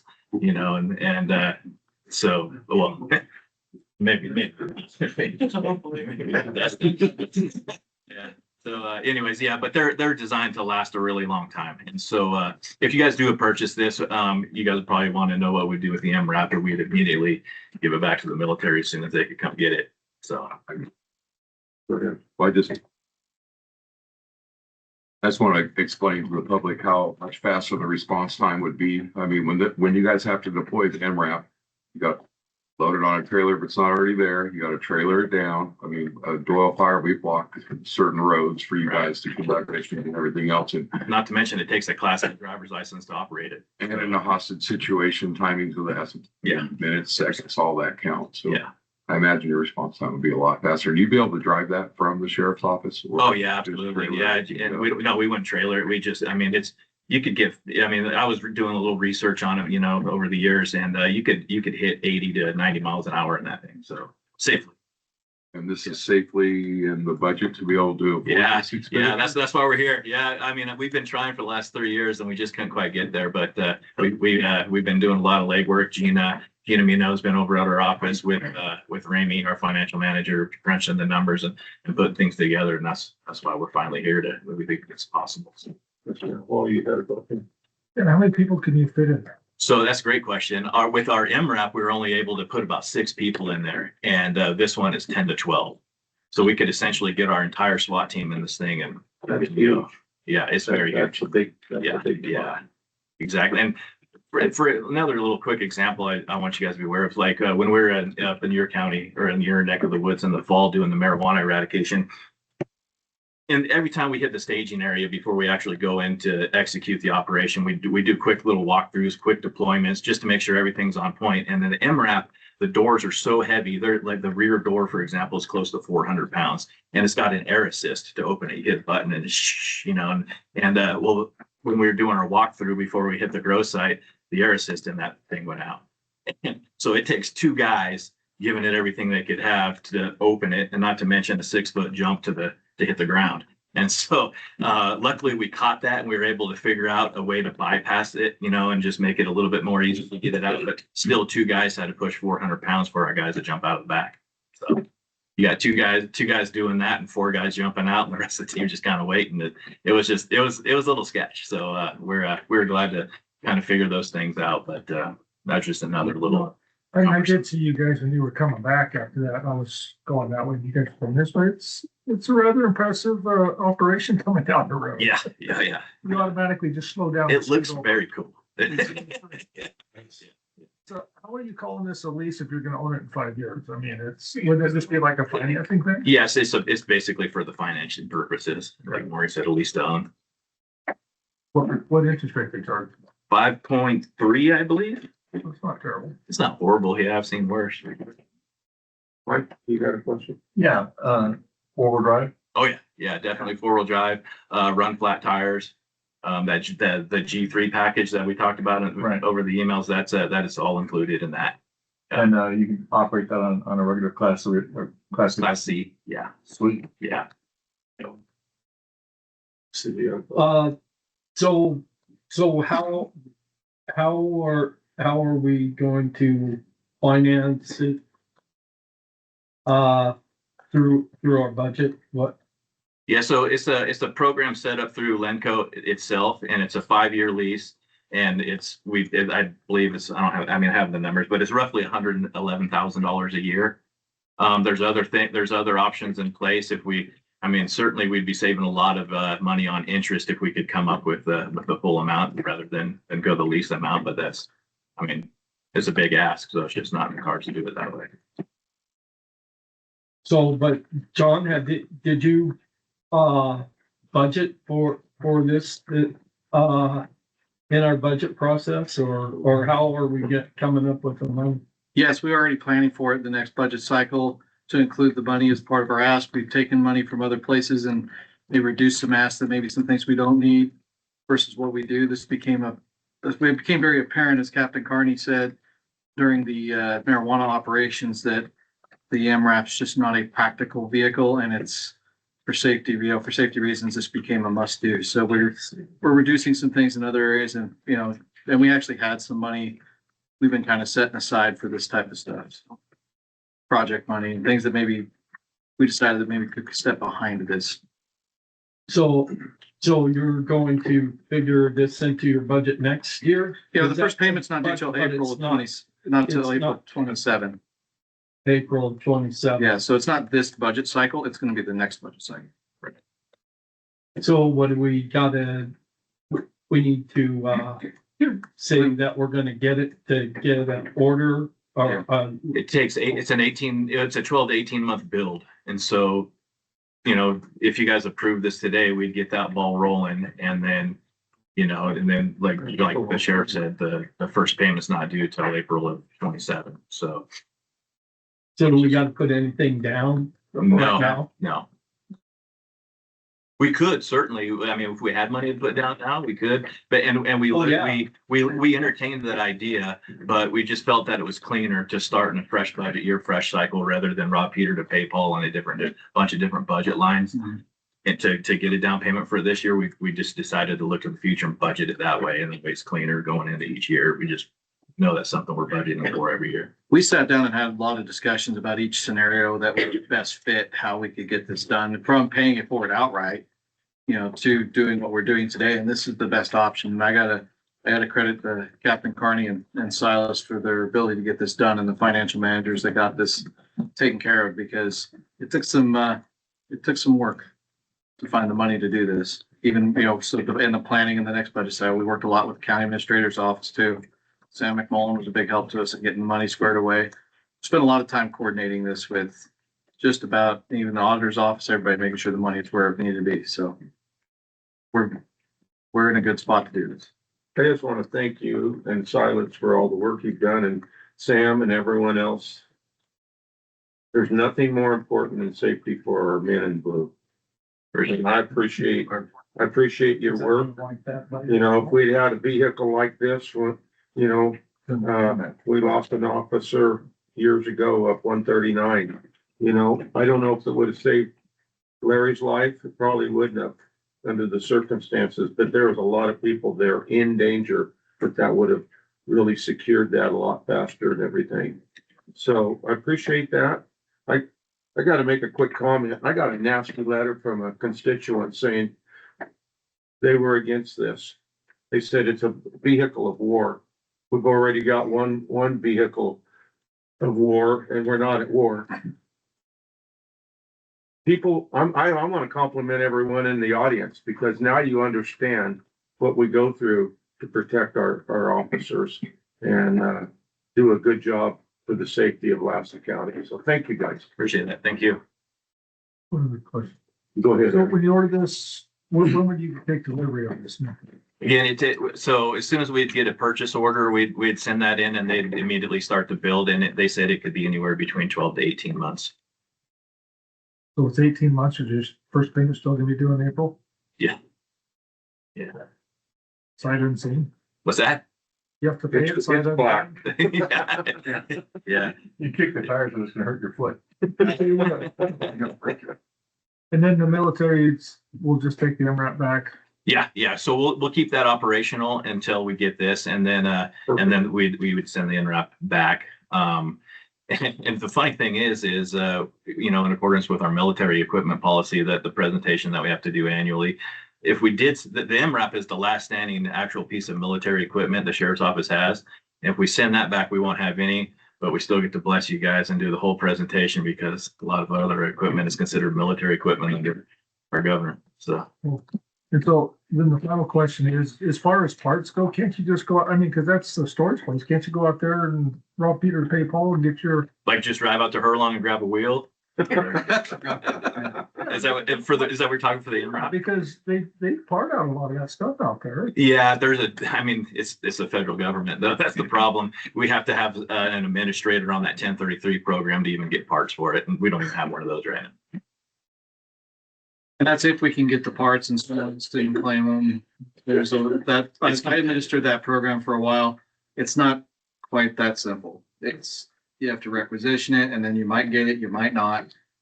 They might get it in a year and then we go out there and they can say, oh, we gave that on the other truck, it just left.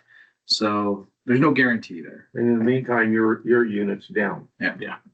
And that could take months itself just to get that requisition through. Because as the captain says, the federal government. So. On average per incident, how much time do you think this would save as opposed to taking the MRAP out to an incident or taking out this new vehicle? As far as travel time or just, Incident so time, if we were able to get this, we'd have it loaded, ready to go.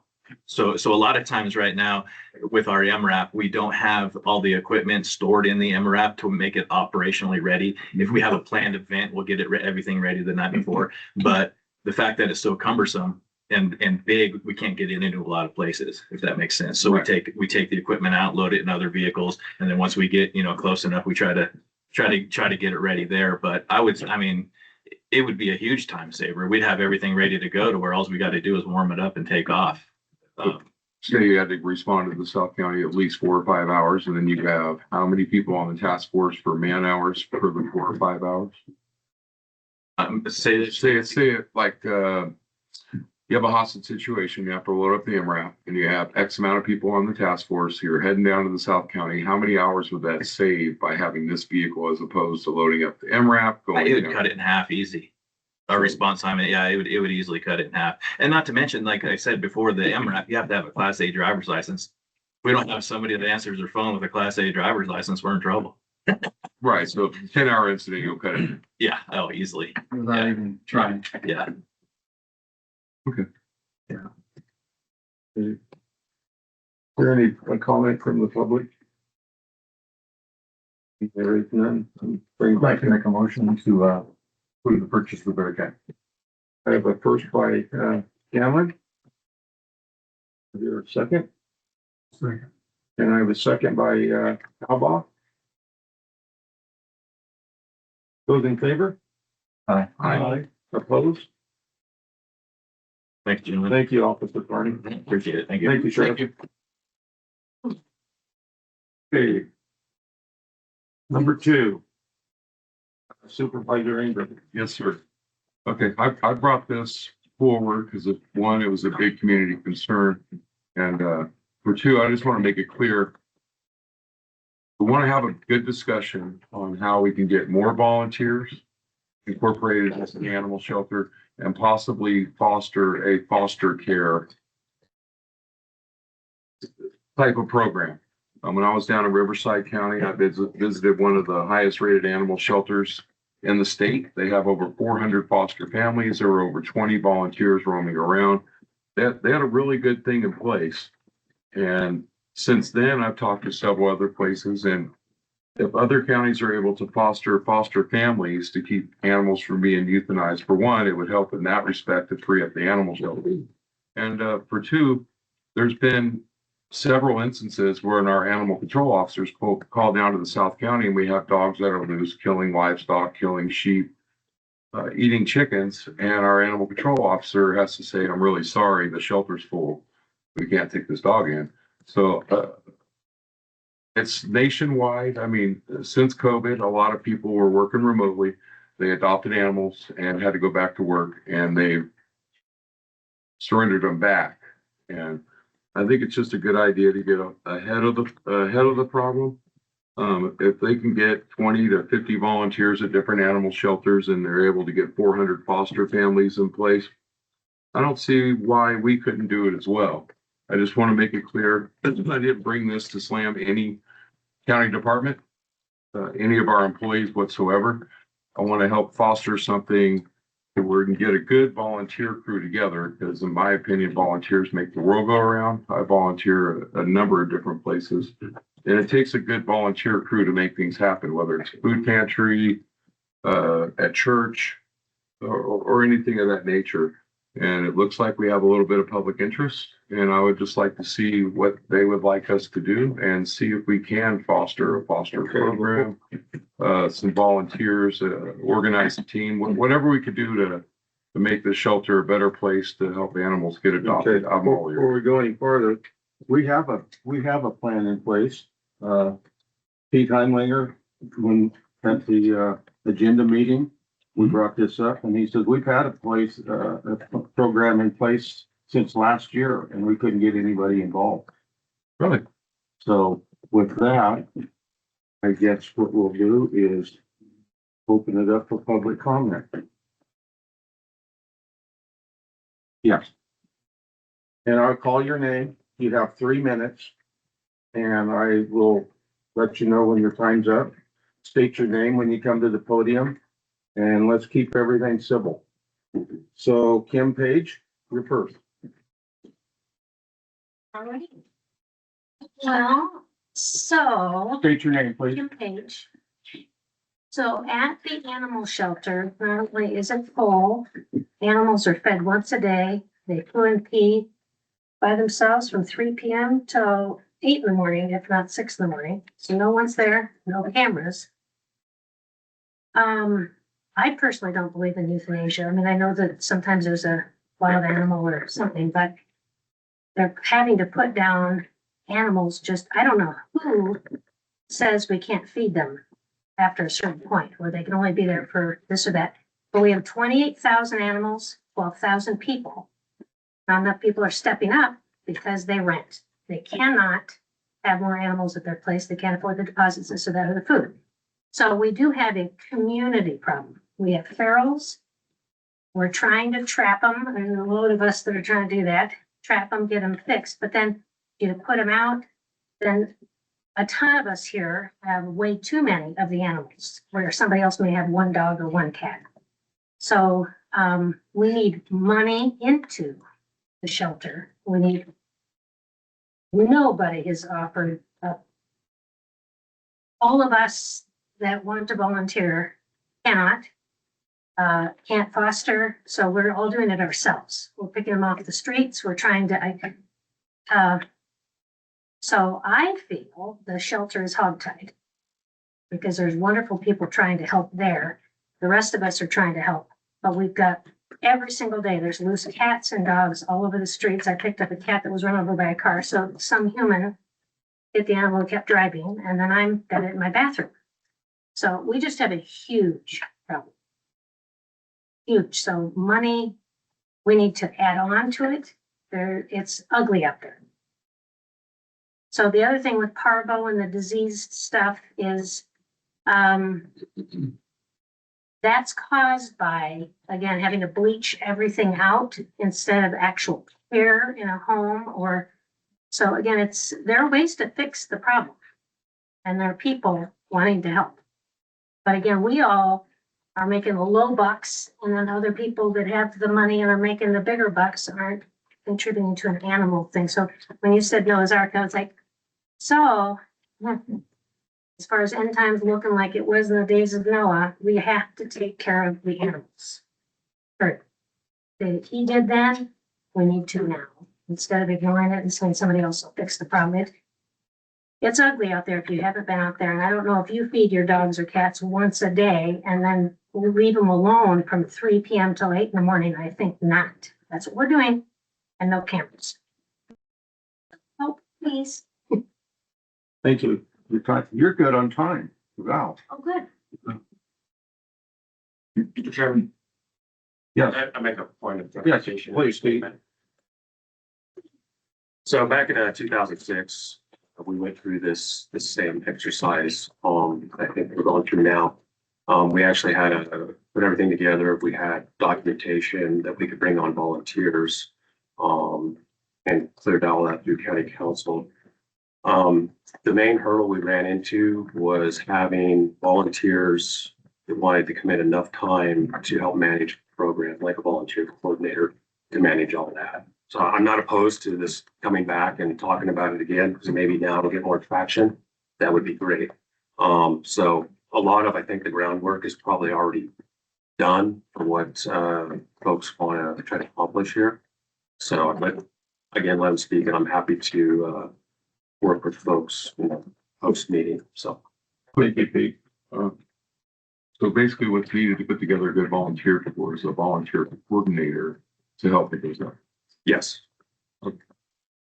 And what I'll do, maybe I can do is share with everybody is I have a little binder in my office still with all the documentation from how we put together and everything. I can put that into a digital copy, and anybody that wants it, we can circulate it around. I just don't want to try to reinvent the wheel. We've already got some of the groundwork already laid. Well, it's a 20-year-old document. I'm sure Andrew will want to revise it a little bit, but it should. No, absolutely. But I mean, I don't, Base. things haven't changed, 20 years. It's just that we have the impetus and the people. That would be great. So, Thank you, Pete. Thank you, Pete.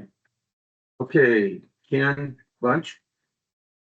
You have 3 minutes. State your name, please. Ken Bunch, representing the Lassen Humane Society. Mr. Chairman, members of the board, thank you for the opportunity to speak this morning. 40 years ago, concerned members of the community formed the Lassen Humane Society Corporation in response to the demand they saw as far as dogs and cats in the community and problems that the shelter was having. They looked at it as common sense kind of a way, decided that it's been proven with other shelters around the nation, spay and neuter, take care of the problem before they get on the streets, take care of it before they get to the shelter. So our priority mission in our incorporation papers tell us it's spay and neuter, our efforts there. Later, we took a look again at problems prior boards did at the shelter and realized the adoption end. You got to get those animals out of there. State law says you can't adopt an animal unless it's spayed and neutered. Very expensive for a young family. So for many, many years, we have taken on that burden to pay for all the shelter animals that have been adopted. We have a large budget that we're committed to for the spay and neuter the animals that are adopted. We're just a handful of people. A lot of our energy goes into fundraising. Over the 40 years, the funding's gone like this, so our programs have gone like that. When we can, we deal with dogs and not just cats. Good fortune back in 2022, we got 2 inheritances, and the board decided that because of the way litters have litters, and the numbers grow exponentially, let's spend it all, do as much as we can efficiently meaning that we only spent the money on a portion of the cost and only for those people who would sign vouchers saying that their family budget would not allow them to get this animal sterilized unless they had help. So over the last year, we've accomplished about 1,000 spay neuters per year that we've helped pay for. We only pay a portion, but we recently it's been significant enough that word of mouth and our advertising did bring all these people in. That money was running out. State of California provided a $50 million grant statewide. working with Pete Humbigner and the board, we got grant approved. That money was extinguished as of the end of July last year. So we no longer have a dog program. We have a limited cat program. It is, okay. Anyway, I encourage the board to also look at the spay and neuter part when you look at the shelter problem. All right, thank you. Thank you. Mimi Brasher. Hi, Yeah. my name is Rachel. I live here in Susanville. And I'm here to talk about the free roaming animals in our community. And they have become a health and safety issue. And the current system we're working with is over 40 years old. It does not serve the needs of 2026. Through no fault of their own, the shelter has not been able to keep up with this. Since the pandemic, it's only gotten worse. Cats are a specific category in this issue of their very own. And they service and resources for cats in Lassen County are almost non-existent. Because of this, I formed a private citizens group. Today, we're over 30 members.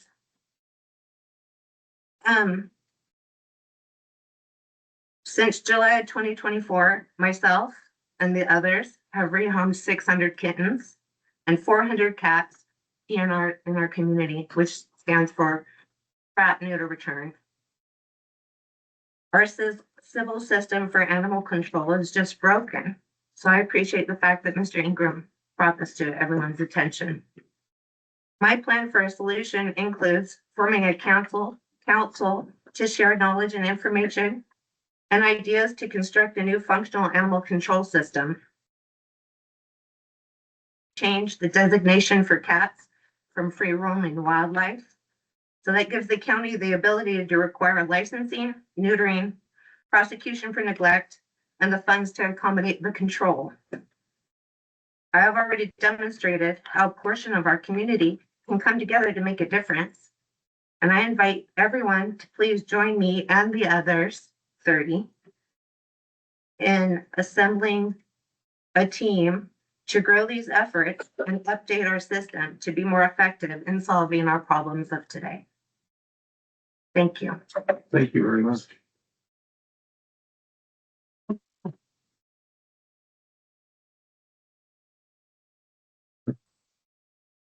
Patty or Patty Kuipers or? My writing is atrocious. I apologize. Oh, Katie, okay. Yeah. Katie. Okay, thank you. Katie Kuipers. Katie Kuipers. Thank you. So first, I would like to thank Jason for working with me to bring this to the board. Again, my name is Katie Kuipers. I've been volunteering at the shelter for the last 2 years. I'm here today to speak with you about the shortcomings.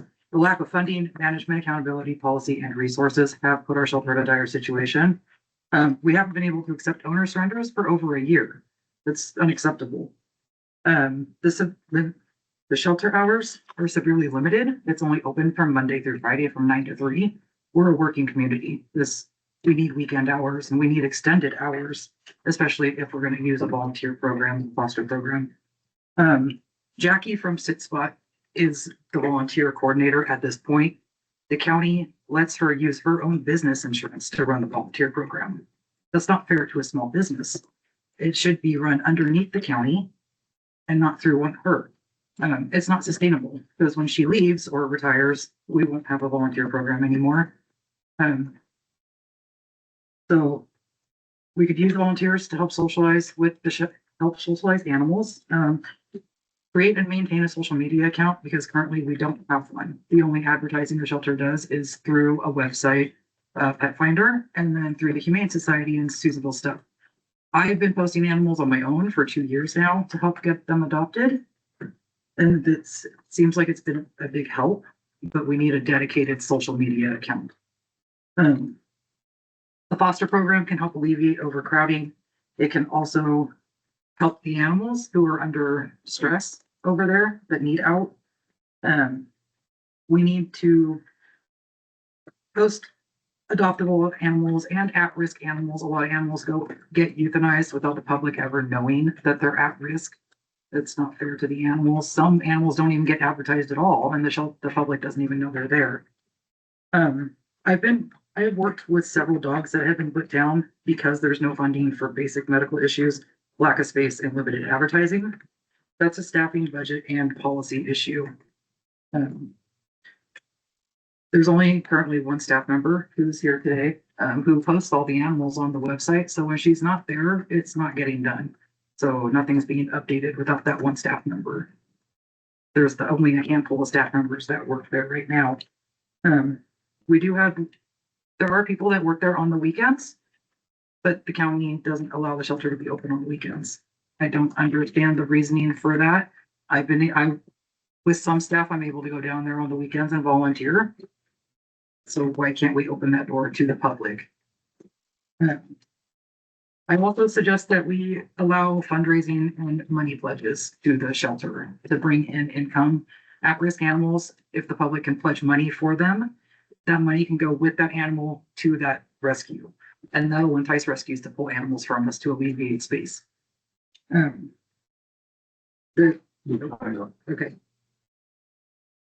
Thank you. Thank you. Jackie Earnshaw. That's it.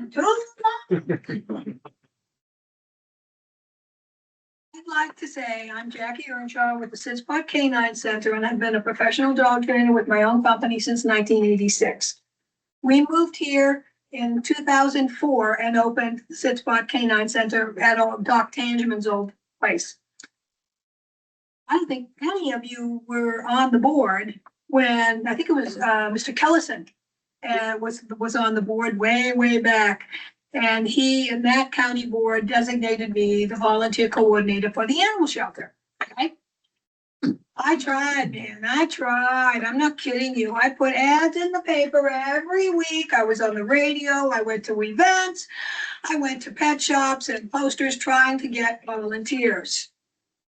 A couple of years ago, we finally got some good ones, really good ones. They were showing up and we made a big difference. There were 6 of us and we got more animals adopted, more animals less stressed.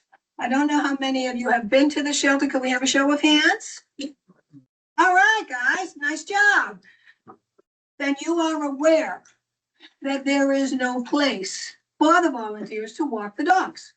There is that horrible, blinding, hot driveway, and in the winter it's mud.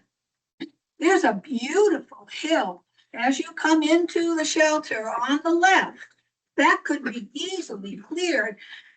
Pete, if we could get Pete to get some guys over there and clear that, it's just weeds. And they get it in a day probably. If that could be fenced and trails, we're not talking a lot of money here, okay? A day or two of labor from our county employees. We could probably get some contractors and some volunteers to come over and help for free. Hence, one of my concerns about volunteers is this. What if, God forbid, a dog slips away from one of our volunteers? That's not good. There's no fence around our animal shelter, guys. I mean, come on, have some sensibility about it, right?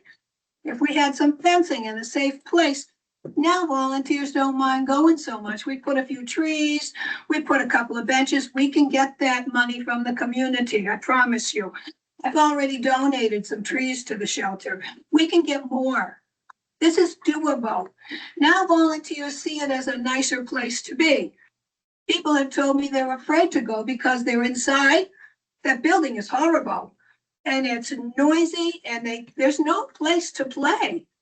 There's another area behind the shelter, unused, weed-filled. It is a wreck. Another area that could be fenced. Yes, they did get the 2 play yards. Mostly those are pee and poop. Thank you. You want to let me finish? I gotta go. Yeah. There's so much more I could take all day. I understand. Can I make a suggestion? Yes. Get a hold of Supervisor Ingram with your ideas and I think since he brought this up, Okay. I think we need to Dig a appoint little him deeper. as your go-to guy. I'm concerned about insurance costs. I'm covering the volunteers. Okay. Thank you. So we need to look into that. Is there anyone else from the public that'd like to make a comment? Come on up and state your name, please.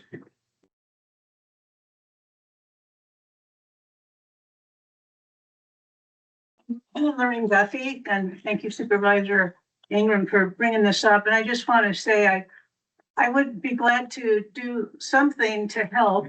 Now that we've lost our little paper, I'm on Lassen News and Susanville stuff to find out what goes on in my community. And I wasn't aware there was even a volunteer program at the shelter, but that's probably my bad.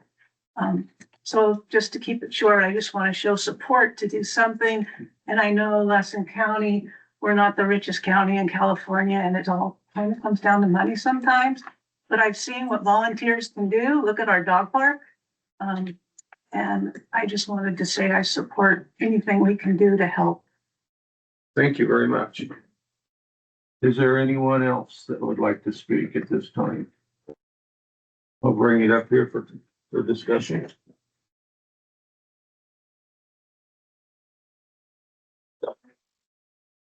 No, you've already spoken. Thank you. I've got a comment. I totally understand what you're saying. I live over on Party Avenue. There's a lady lived next door to me. She was known as the cat lady. She had 17 to 19 cats in her house, and I don't know how many outside. She moved. Guess where the cats moved to? I buy the cat food by the 40-pound bags, because I can't stand to see an animal hungry either. We have 2 dogs and 3 cats in the house. My wife's an animal lover more than I am. It is a problem. And as a citizen, we all need to do whatever we can. But your input's very important. But to make it happen, we need the volunteers. And I do understand that. And that's the catch. It's easy to complain. It's a lot of work to do something about it. So that's my comments. Is there anybody else would like to say anything? I think that's a great idea, and I think Katie would be a great coordinator. She can get a hold of me and we can start putting stuff in work. Okay. Kevin? A couple of things, Jason, you're talking about the wild dogs running around chasing and killing livestock. I mean, as a property owner, you have the right to take that dog, and then you go after, if you know who the dog is, the landowner or the pet owner is responsible for the livestock losses. And people got to remember that. I mean, if you're going to be a pet owner or a livestock owner, take care of your animals. I don't care if it's a cow, a sheep, a horse, a donkey, a dog, a cat, whatever. You've got to be responsible for your own animals. Mm-hmm. And anyway, so you just got to remember that. I mean, everybody comes to the county like we have a bunch of money and we have all this power and whatnot. And we don't. We just don't. And I don't know. I wish people did a little more research, Jason, and talked about this, about the Pete's. We didn't have to have this unnecessarily on the agenda. I mean, it's good for public information, but I mean, I think this could have been resolved a little easier too in a way, but that's all I got to say. Anyone else? Please. No. Yeah. We have any direction for staff? Not really. No. Thank you all for coming. Yeah, Thanks. I appreciate your input. Okay, number 3. Okay, we're gonna take a 5-minute break. 3.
Sorry. Oh, we need to, Yeah. we need to. So. They were live. We're almost done, right? Oh. Yeah. We're live. Huh? We're live. Okay, we're back in session and Yes. we're gonna go to number county administrative office, number 3. Yeah, I'll yield the floor. Yes, board chair, if I may, I will, I'll walk us through this. So, if you recall, back in January, the board approved the, current version of the Lassen Board of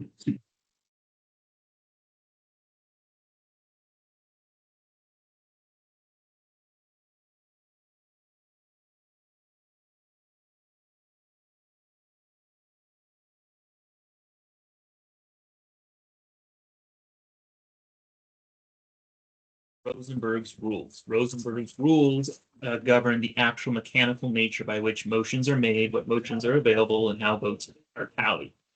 So, under Rosenberg's rule, an item that has been considered and voted on can be reconsidered by the body if there's a desire for additional discussion or if a member wants to potentially change their vote. If a motion to reconsider is made during the meeting that the item was initially discussed and voted on.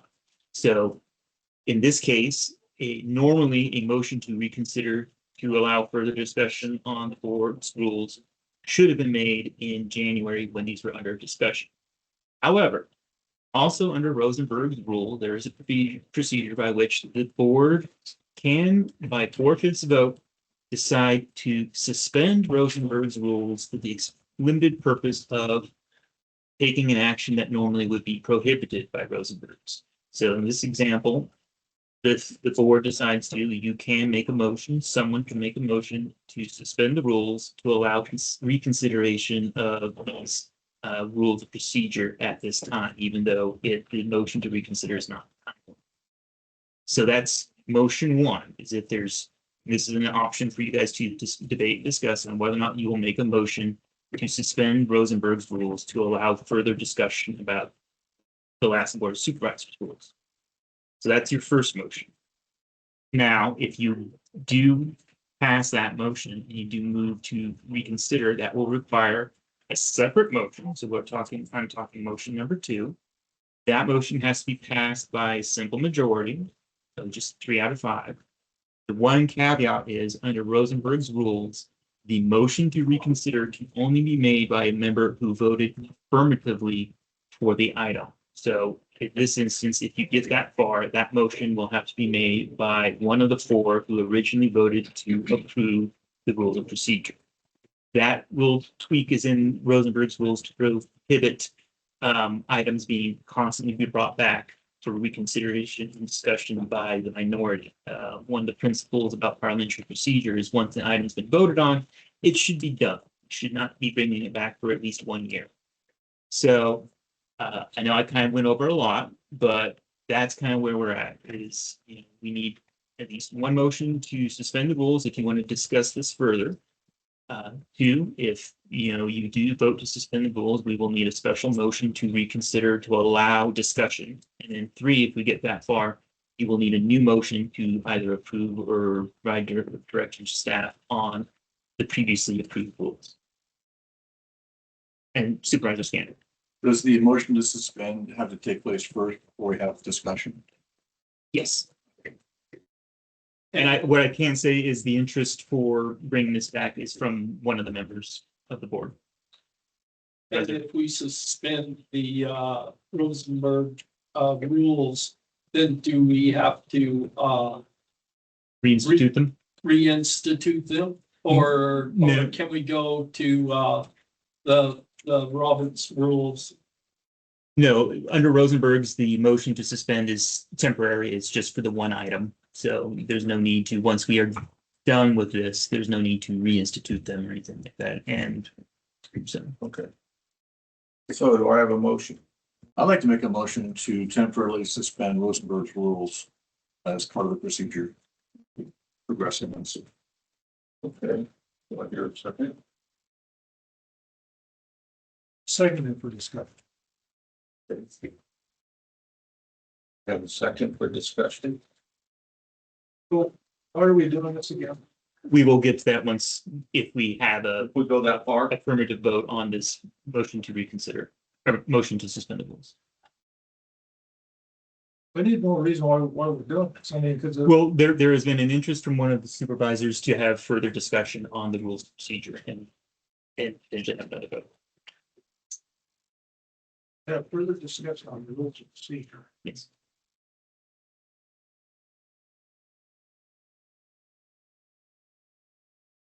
And what rules of procedure we're looking at? I mean, we're gonna change something there or what? Well, there's some discussion, intent to have a discussion about the rules of procedure and to potentially take another vote. And I believe one of the supervisors may want to change their vote. What's for the vote change? What? Potentially. I don't know the full extent because I've not talked to the specific supervisor in question, but I do know why we want it, why they want to have it brought back.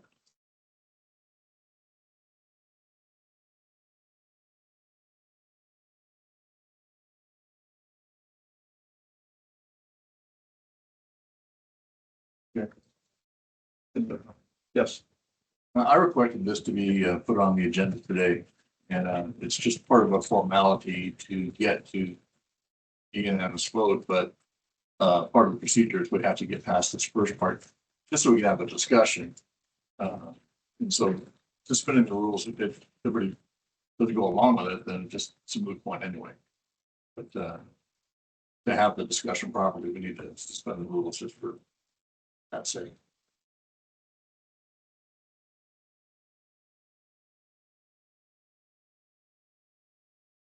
I was wondering why this was on there, and it didn't make any sense. I mean, it's already passed, it's done. I'm just curious on whether they're bringing this back, and that's why I was asking.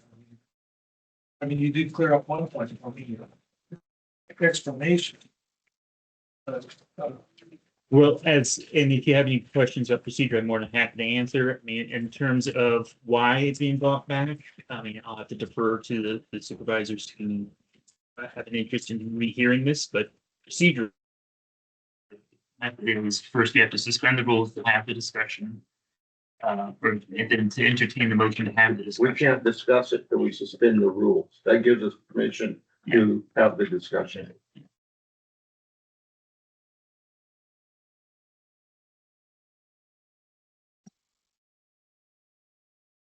I believe there's a motion and a second, so. I mean, I didn't get a second yet, did I? Yeah. You got a second, you wouldn't be able to discuss it. For discussion, so you can figure out what the hell we were doing here. and why. Okay. I guess I have to wait, so go ahead.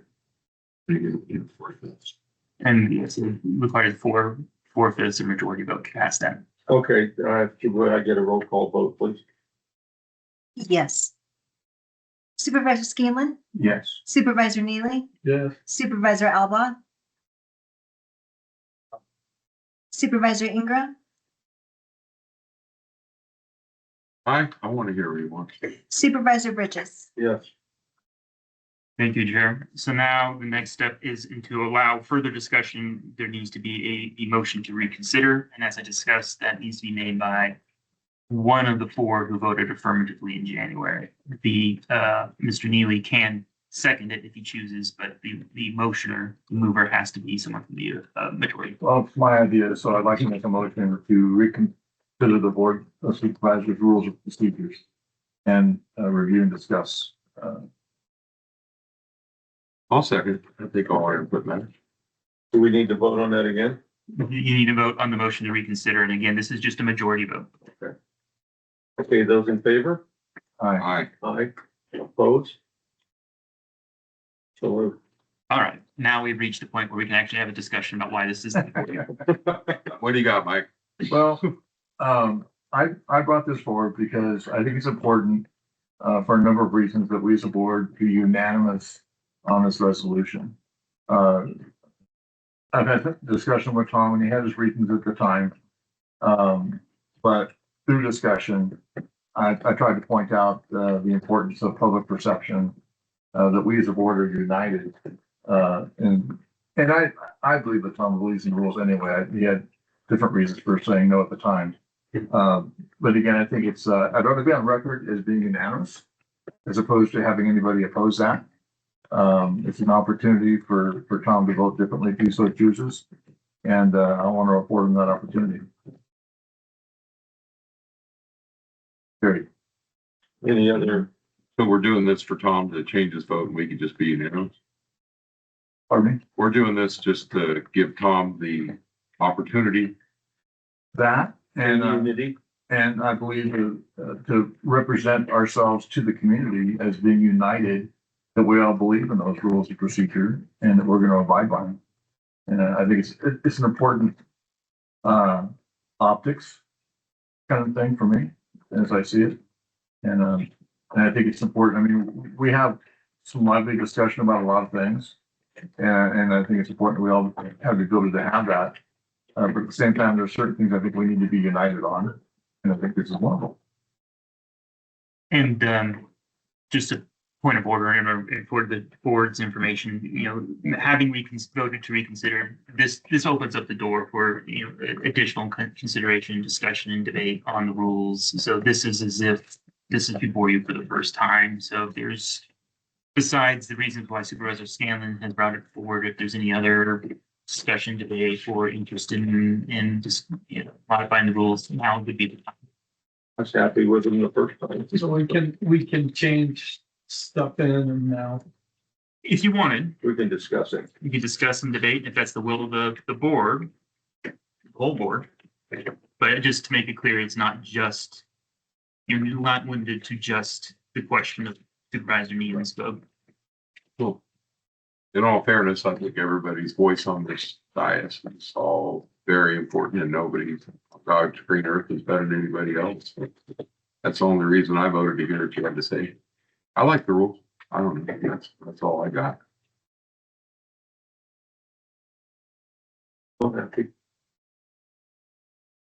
It's my turn? Yeah, go ahead, Tom. Yeah.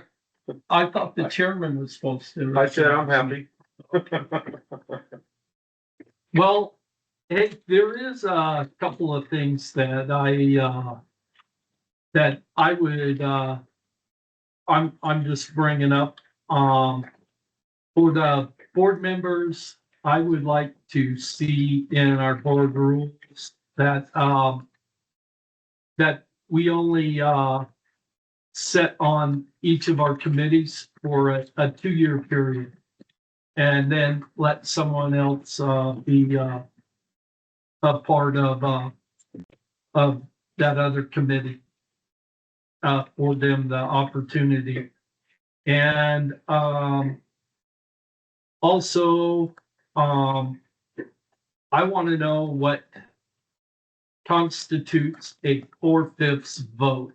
I've been asking that for a while and I would like that, put in here so that, you know, what constitutes a 4/5 vote on our, you know, spending money or we have to have this. I'm not clear on it. And so I would just like it, you know, here. I don't know. Supervisor, I mean, if I may, I can answer that question for you right now. Sure. Basically, actually, what Rosenberg's actually provides is it's a 2/3 vote. And also in the government code, when it refers to certain votes by the board to say make budget changes, that requires a 4/5 vote. The statute actually says 2/3 vote. But with a 5-member board, in order to reach a 2/3 majority, that requires 4 out of 5, because otherwise 3 out of 5 is just a simple majority. So that's why we say 4/5 vote, is because in order to reach that 2/3 majority, you have to have 4 of you to agree. Well, I mean, I would just like it, you know, I mean, in there so that it's clear for everyone. Because that's the first answer that I've got from county council in the last 3 years of why we need a 4/5 vote. Well, for discussion on the other item, I think some appointments are really important. Like Aaron has made some RCRC connections. Trevor Bridges has mentioned that he's made some CSAC connections. For example, the Lassen County LCTC, I've made some really good connections. EMS, EMCC. These are important appointments where we've made good connections with the people that we serve. For argument's sake, the EMS board is the best it's ever been. You could ask NorCal EMS, Silas, anybody. We got a really good working relationship, and it changed things up and try to get people up to speed. I think it'd be detrimental. And on the same token, I kind of agree. It'd be nice to change things up, but the connections, Aaron, you've been at RCRC for over a decade. All the connections you made, I mean, you're chairing separate committees. I don't know. That definitely, in my opinion, doesn't belong in our. I mean, for argument's sake, I mean, we could argue it every year. It's what we do anyway. I mean, I wanted to be the backup to CSAC. I got it for 6 months, and then you wanted it, you got it. I mean, it is what it is. I mean, I didn't want to give that up, but you wanted it. Yeah. Right. Are you done? Yeah. Yes, Okay. I'm scrambling on the committees that I'm on to learn as much as I can, as fast as I can. Some of, like LAFCO, to me is a complicated process and a complicated committee. And I can't see finally getting into a groove and maybe figuring a couple of things out and bailing or being removed. I think the election process naturally does what you're talking about. There's people move in and out of office. That kind of happens, but I can't see throwing away in a certain sense that institutional knowledge that each of us as board members gains over different things. You guys have been on a couple of committees. I'm looking at that kind of going, I don't even get close to that. But you guys, And I believe you. but you guys are passionate and you're knowledgeable and you've been there for a while. I hope to be that. There's an example with LATCO and a few other committees that I'm on, but that's not going to happen, in a 2-year process for me.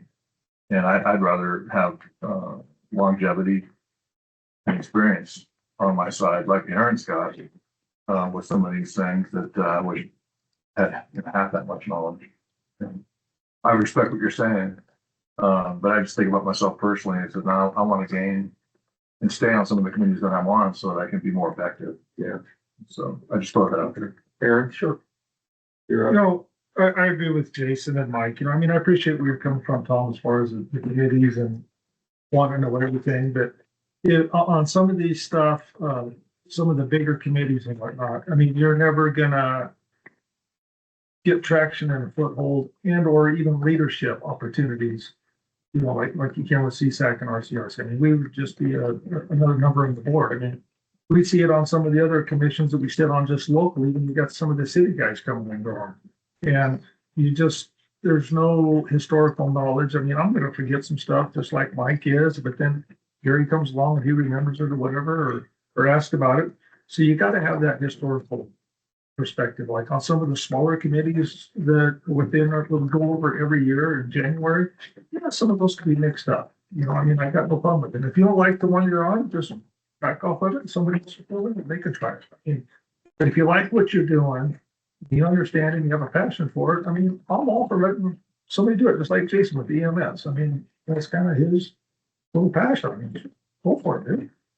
I mean, more power to you.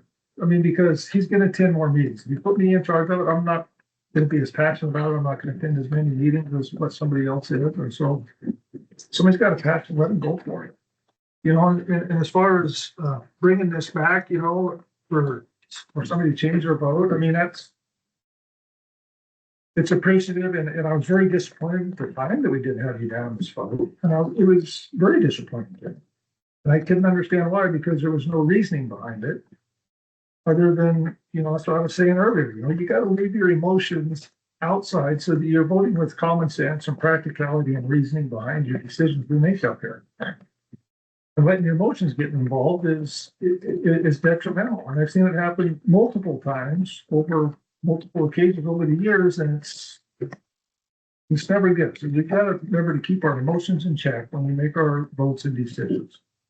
And it's, like I said, it was disappointing to me why there was a no vote last time with no reasoning or logic behind it. So, I mean, that's why we have discussion before the vote and, you know, I mean, we're not always gonna win our votes and get our way. I mean, I've been on the short end of the voting more times than anybody else has up there, but that's fine.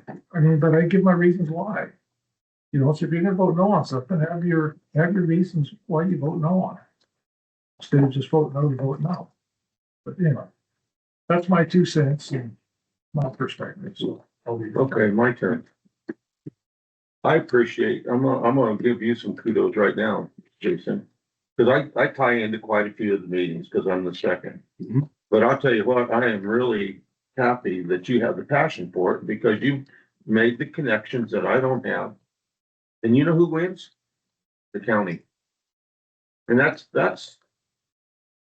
I'm speaking strictly for myself right now, but when I sit in this chair or chair there or wherever I'm sitting, or I do something, my decision is not what, sometimes it's not exactly what I'd like for the vote to turn out. But then I ask myself, what's best for Lassen County today, tomorrow, and long term? And I'll be honest with you, that's my focus when I vote on something. It really is. My emotion, I try to leave it outside, just like you said, because I'll be gone and, you know, whenever my term's up, or if I do another term, whatever. But I can honestly say I voted for what I felt was, in my opinion, was best for Lassen County, short and long term. That's it. To me, that's my job. So anyway, that's my 2 cents worth. Thank you for your commitment on that board. You know, Well, it's not just that one, the LCPC. well, I know, but I'm just using that for an example because we're on it together. Oh, yeah. So. And there's some boards I'm on, I don't care for. Behavioral health is a tough one. But I live in town and their meetings are at 5:30 on a Monday night, so I'm the closest one. I can't see having everybody else drive farther when it's the shortest distance for me. Those You two know, are that's basically. common sense. So anyway, that's my 2 cents worth. Right, so what do we need to do to close this up, guys? I make a motion. At this point, it's just a motion to either adopt the rules of procedure or provide direction to staff on something else. I'd like to make a motion to adopt the Board of Supervisors rules of procedure. Second. Those in favor? We need to do it either. Go ahead. So this is the same rules, so is it gonna be the same resolution, or are we changing the resolution number? Or what? Their board has not provided us any direction to make any changes, and so if adopted, it would retain the same resolution number as it issued in January. Just a different vote. It's just a different vote. Okay, that's what I thought. Give me a roll call vote, please. Yeah. Supervisor Scanlon, Yes. Supervisor Neely, Yes. Supervisor Alba, Aye. Supervisor Ingram, Aye. Supervisor Bridges. Yes. One time. I'm ready. You got more. Maury, you're up, buddy. I think I talked enough. I don't have anything for you right now. Just a Oh. Yeah, there is that. I would like to know the availability of the board for a special meeting, perhaps this Thursday. This Thursday, I'm out of What town. day is that? That's the fifth? Maybe the 27th or 28th. I can't do. Doctors, the rest of the week for me. Just need 3. What day? 26th. The 26th, I'm in, Chico. Yeah, I can't either. I can do it Friday. I can meet on both points. Well, so this is to address some issues with the remaining bargaining unit. So time is somewhat of the essence, but if availability is not there, then Well, how is the next Tuesday, since we don't have a board meeting, which would be, I'm in Sacramento. My wife's having surgery. that's 1 out. How about Monday? My grandson's getting married On Monday? on Monday. Nice. What if we done it at like at 5, can we do a Zoom? No, we're not set up for that. well, if they're not set up for it, then We don't have, we don't have. What about today? Can you get it done? It's got a Back 24 today? hour notice though. No. No, I could do it Thursday afternoon, late.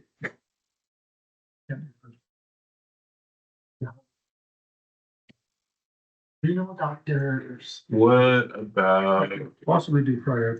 I want to say I have something on Friday, but I don't have my calendar, so whatever. Yeah, yeah. I can't do it. I can do Monday or Tuesday.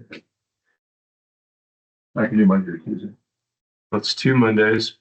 Do I have a third Monday?